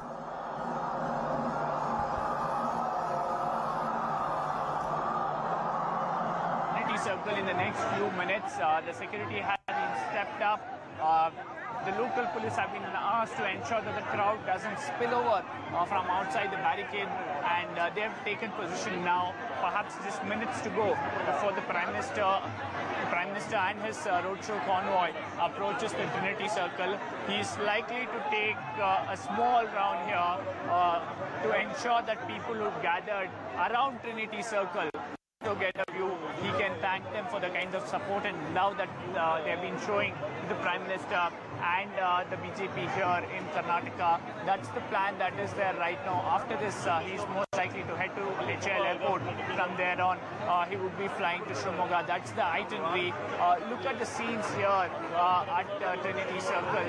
Hundreds and thousands of people who gathered, many of them getting flower petals from home and nearby markets, and ensuring that when the Prime Minister reaches where they're standing, they can shower him with the rose petals and other flowers that they've got.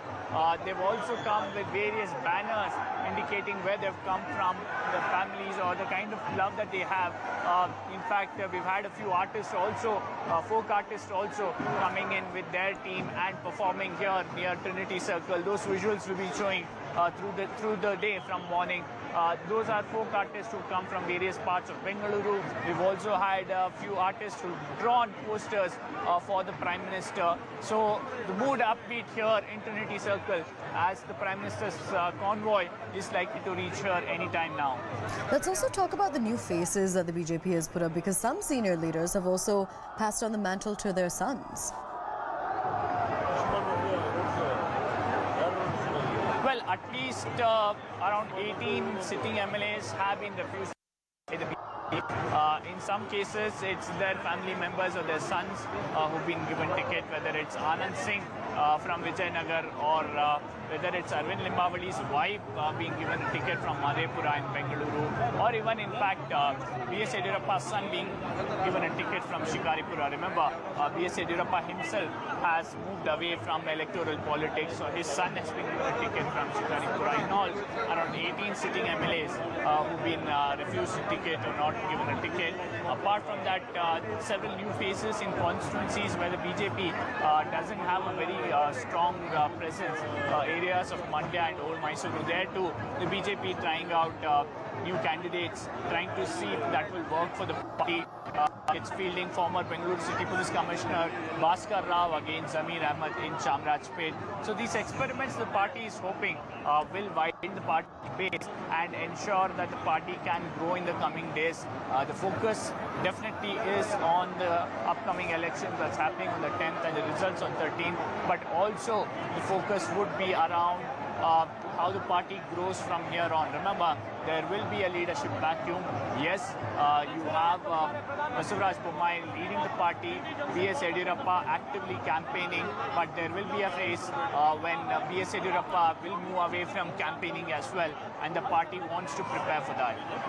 Absolutely. Now, one other very important aspect of this is that the Karnataka Veershaiva Lingayat Forum has extended their support to the Congress.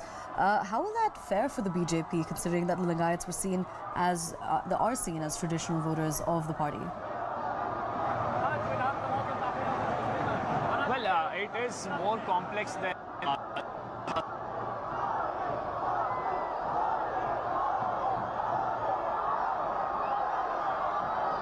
All right, we'll try to reestablish that connection right now. Remember, at Trinity Circle, that is where CNN News 18's Harish Upadhyay is reporting from. That is where the Prime Minister's 10-kilometer long roadshow is slated to end in just a few minutes from now. We'll cross back over to that. Right now, we'll head over to CNN News 18's Akshara. Akshara, tell us more about what people around you have been saying now that the Prime Minister left quite a while ago. How has the sentiment been on the ground? Well, you see, Prime Minister Narendra Modi received a grand welcome here even yesterday and today. People gathered in large numbers. Today is a Sunday, plus it was drizzling here in the early morning. So he was supposed to start at 10 a.m., but still people started gathering around at 7 a.m. Despite it was drizzling here, they did not move an inch. They were standing here chanting slogans, Jai Shri Ram, Jai Bajrang Bali, and also the Prime Minister Narendra Modi. So he received a grand welcome here, even the first day and the second day as well. Right now, as you can see, he's heading towards Trinity Circle, where the particular second day of roadshow will conclude. So yes, Prime Minister Narendra Modi, wherever he goes here in Karnataka, he has received a grand welcome, and especially here in Bengaluru, people gathered in large numbers, coming forward here. They didn't even care for rain, and they are also confident with the fact that BJP will win more seats here in Bengaluru, pole-bound region of Karnataka as well. They're also, when we spoke to the people here on ground, they stated that Modi, particularly Modi's presence and roadshows will have an impact, and they will see a jump in the number of constituencies. BJP will win not just in Bengaluru but in other parts of Karnataka as well. That's what people had to say, and they still believe the fact that if Modi comes to power, he will do considerable amount of good work. So that's the voices on the ground. That's what people are saying. They are also stating that the double engine government will help them carry out developmental works, improve their standard of living. That's what the people here are saying here in pole-bound state of Karnataka and in Bengaluru as well. Absolutely. Now, when it comes to star campaigners, I believe just a short while ago, Maharashtra Chief Minister Eknath Shinde was welcomed at the airport. Could you tell us more about that? All right. Well, a bit of a change in plans because we're going to be crossing back over to Trinity Circle, considering that the Prime Minister is going to be reaching there in just a short while from now. Harish, again, show us what's going on around you. Do we have any estimate of when the Prime Minister is going to be reaching? Well, perhaps in the next 4 to 5 minutes, you will see the Prime Minister's convoy making its way towards Trinity Circle. You see the security being stepped up. The initial vehicles of the convoy already making its way to Trinity Circle to ensure that everything is in place. It's just another few minutes, you will see the Prime Minister's convoy coming to Trinity Circle. Also, in fact, acknowledging the kind of crowd that has turned out here. He is likely to take a round of Trinity Circle here in his roadshow vehicle. That's the plan right now. And also, people here who've gathered in large numbers, though they are also waiting for a glimpse of Prime Minister Modi. In fact, many of them saying that they do not know when next they would get an option to see Prime Minister up close from such close proximity. And that's one main reason why the police too are trying to ensure that while people stay on the other side of the barricade, they do not obstruct the view of for these people who are eagerly waiting for the Prime Minister to reach. Remember, many of them have been waiting since 8 in the morning here at Trinity Circle. The police had said that they would close off the traffic. So many people who come from various parts of Bengaluru have been waiting here since 7:38 in the morning patiently. Establishments in the near vicinity have been closed, so food also was an issue for them. But none of them really being any issue or any deterrent for people who turned up in huge numbers. And finally, we are just moments away from Prime Minister Modi making his way to Trinity Circle, and hundreds of thousands of people who gathered here getting a glimpse of their favorite leader. Many of them saying that this is a moment that they've been waiting for a very long time. Some of them missed it yesterday. They couldn't go to the rally venue for various reasons. So they've decided to come to Trinity Circle and other parts of the city, central Bengaluru, where the Prime Minister's convoy will be, roadshow will be passing. And they are hoping they get a glimpse today. And many of them getting their kids as well, trying to ensure that they too can be inspired by the Prime Minister. And you are seeing at multiple places parents carrying their kids on their shoulder and ensuring that kids do not lose out on the view. They get to see the Prime Minister up close from a near proximity. You finally see the Prime Minister's convoy now reaching Trinity Circle at a steady pace, acknowledging the love and affection of people who've turned up in huge numbers here at Trinity Circle, and the Prime Minister acknowledging their love and affection, waving at them, and many of them also showering his vehicles and him with flower petals that they have bought and kept from early in the morning. So the BJP hoping that this entire roadshow, which will conclude in the next few minutes, will give them a huge boost in the Bengaluru region and also ensure that the BJP significantly increases their vote share. The thinking within BJP is that if the BJP increases their vote share, it automatically increases their seat share also. That's what the BJP has been arguing, that a slight increase in our vote share will trigger or will lead to a bigger increase in seat share compared to how it works with the Congress or with the BJP, with the Congress or JDS, beg your pardon. The BJP arguing that the Congress and the JDS are vying for the same vote share. That's not the case with the BJP. Also, the BJP hoping that with this, there will be a shift in how Karnataka votes. Karnataka has traditionally voted differently in assembly elections and in Lok Sabha elections, and the BJP will be hoping that that changes this time round and the party gains support not just in Lok Sabha elections but also in the assembly elections, in the Vidhan Sabha elections. That would be a paradigm shift in Karnataka politics. That would be something that the BJP will be really hoping. Remember, if you look at how the history has panned out, 2013, Congress party comes with a huge majority.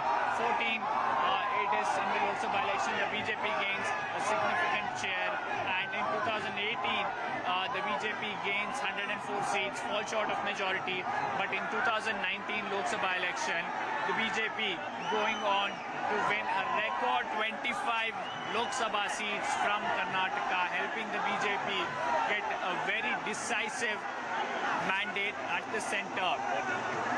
There you see the Prime Minister finally reaching Trinity Circle, acknowledging hundreds and thousands of people gathered here in huge numbers. The phones are out, the selfies are being taken, and people capturing every moment that they've been waiting for the last few weeks, in fact, hoping to get a very clear view of the Prime Minister. The Prime Minister waving at the crowd here. His convoy will take a roundabout at Trinity Circle and ensure that every person who's gathered here, each person who's gathered here, gets a very clear view of the Prime Minister. The Prime Minister showering people with flower petals that is on his convoy. There you go, the Prime Minister in his last rally roadshow for this election in Karnataka, ensuring that people of Bengaluru vote for BJP and they are with BJP in this election. You have the Prime Minister acknowledging that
So there it is. That is the roadshow, which has now come to an end at Trinity Circle. We had our ground reporter, Harish Upadhyay, who was reporting on all of the events that were leading up to that. The roadshow began at Kempegowda statue. It's now ended after 10 kilometers at Trinity Circle, where we do have a reporter on the ground. We'll try to reestablish that connection with him. But right now, we just saw visuals of the Prime Minister arriving. The decibel levels of the cheers, the excitement really went up. And essentially slogans of Jai Shri Ram, Bajrang Bali, those are slogans that we've been hearing ever since we were able to speak to the supporters on the ground.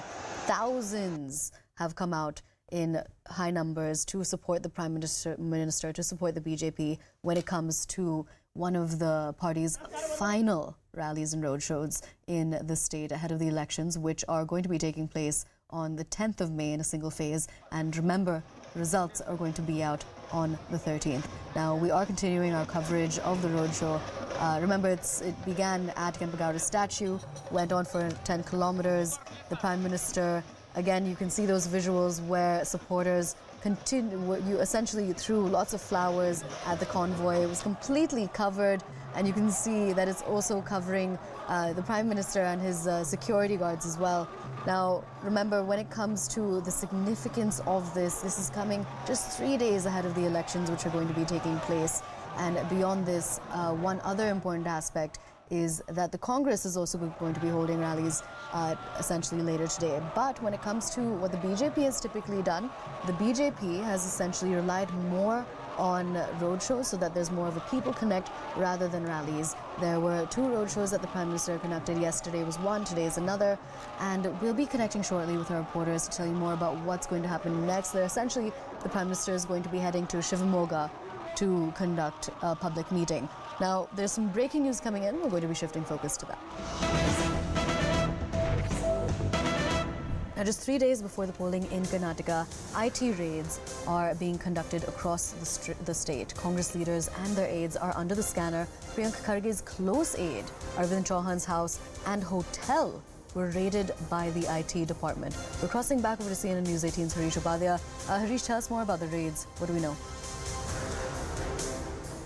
Multiple cases holding Kaveri. One person raided is close aide of Priyanka Kharge.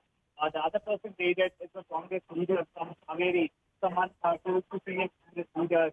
And this Congress would be a chance to the election tonight. And they're also accusing the BJP of vendetta, saying that another government will target opposition leaders just few days before the election. They are saying that the Congress leaders don't really carry out campaigning with us today. The Congress saying it are ways that are any election different. The last minute push takes place, and they are accusing the union government of vendetta politics and saying that it comes to one thing to ensure that the Congress All right, we'll try to re-establish that connection to get more details. But remember, this is a breaking input where IT raids are taking place across the state of Karnataka just 3 days before the elections. Specifically, when it comes to the details that we have, Congress leaders and their aides are under the scanner. Specifically, we know about Priyanka Kharge's close aide, Arvind Chauhan's house, and his hotel were also raided by the IT department. We will be connecting, trying to reestablish that connection with Harish Upadhyay to get you more details. But for right now, remember, this is a developing story. This is a breaking input. So this is happening 3 days before the polling in Karnataka, where there are IT raids which are taking place across the state. There doesn't seem to be a response from the Congress yet about what's taking place. But what we do know is that Congress leaders and their aides are under the scanner. Specifically, what we know is that Priyanka Kharge's close aide, Arvind Chauhan's house and hotel were raided by the IT department. Now, we're going to continue to track the developments in the state of Karnataka ahead of the elections. But with this, we're heading into a very short break. Do stay with us.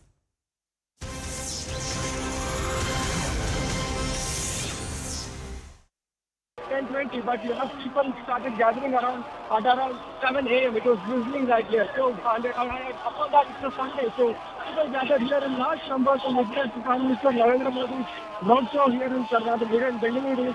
So, Prime Minister Narendra Modi has came here. He garlanded the portrait of Kempegowda, which is also placed near the Kempegowda statue.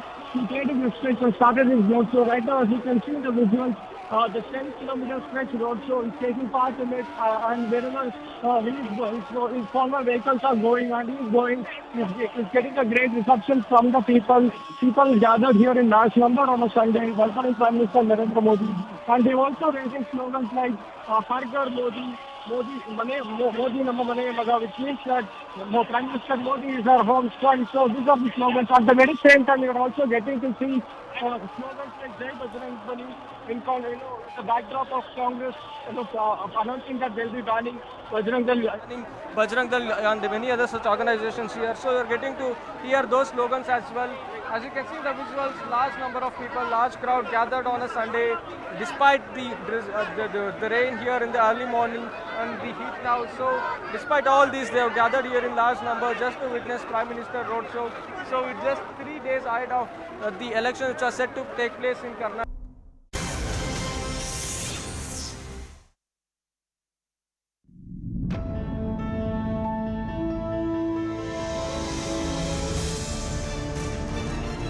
China is in for the long game. It can play the patience game. But eventually, does China see that if it's identified America as the adversary and if it wants to beat Western hegemony, it needs friends around it in Asia? Someone who has been central to the state's politics is Sharad Pawar. For him to decide not to continue as the head of a political party he founded, what was your reaction when you heard it? Was it like a surprise or a shock?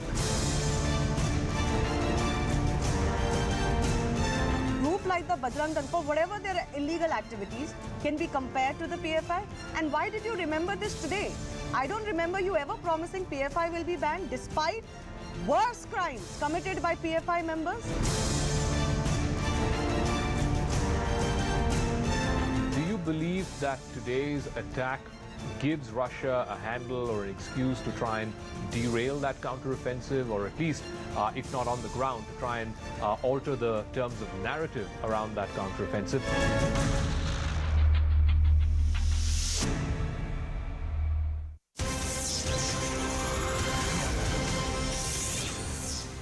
Again, this is in Bengaluru where the roadshow is taking place. There are few issues that are going to be taken up when it comes to the political messaging behind the roadshow.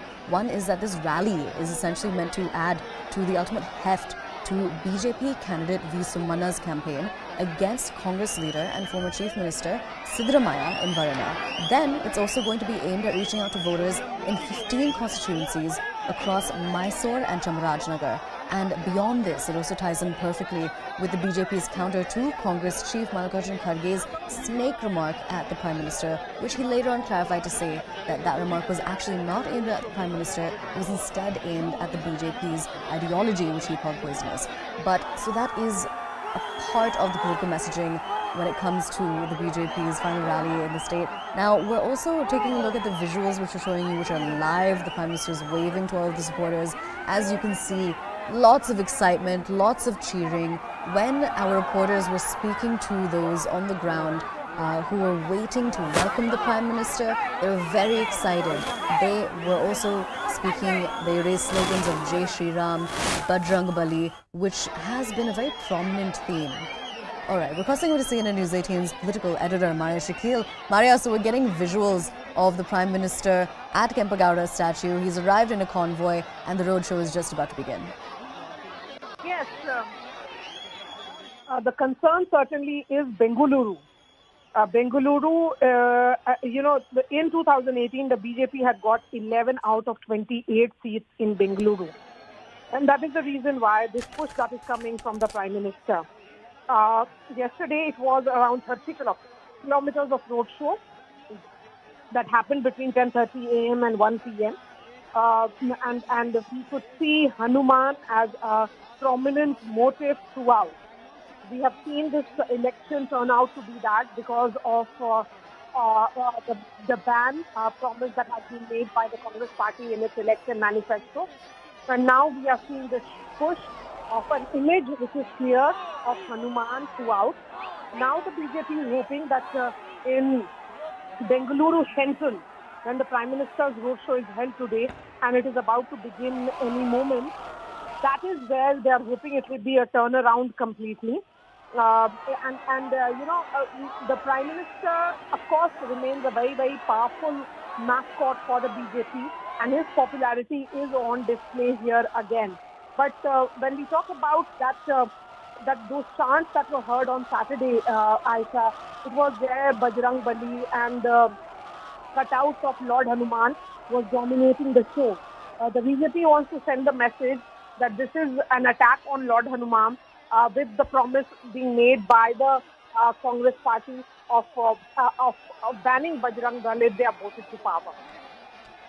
Absolutely. Now, when it comes to the big questions that emerge, what are they? When it comes to the BJP, what are the big questions there ahead of the elections? When it comes to the Congress and the JDS, could you tell us more about that? Yes. So, Aisha, these are elections in which the BJP is fighting for, it's a very important election for both the sides, both the important parties, both the national parties, that is the BJP and the Congress. For the BJP, Karnataka is the only state in southern India where they are in power, and hence it is the window to the south. In the run-up to 2024, if the BJP were to win Karnataka, continue to retain Karnataka, then it will send a message to other southern states as well. Telangana goes to polls in terms of its assembly elections later this year. We have seen that push that has come from the Prime Minister, particularly in the state of Tamil Nadu, Andhra Pradesh as well. In Kerala, he was seen also doing a...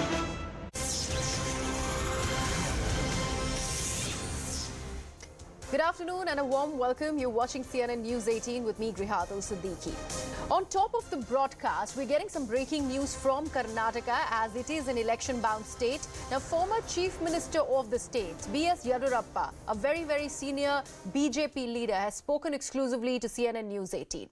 B.S. Yediyurappa has alleged that the Bajrang Dal issue instigated by the Congress party has ended up hurting Hindu sentiments. Now, while speaking to News 18, B.S. Yediyurappa also said that he's confident of BJP's victory in the upcoming polls.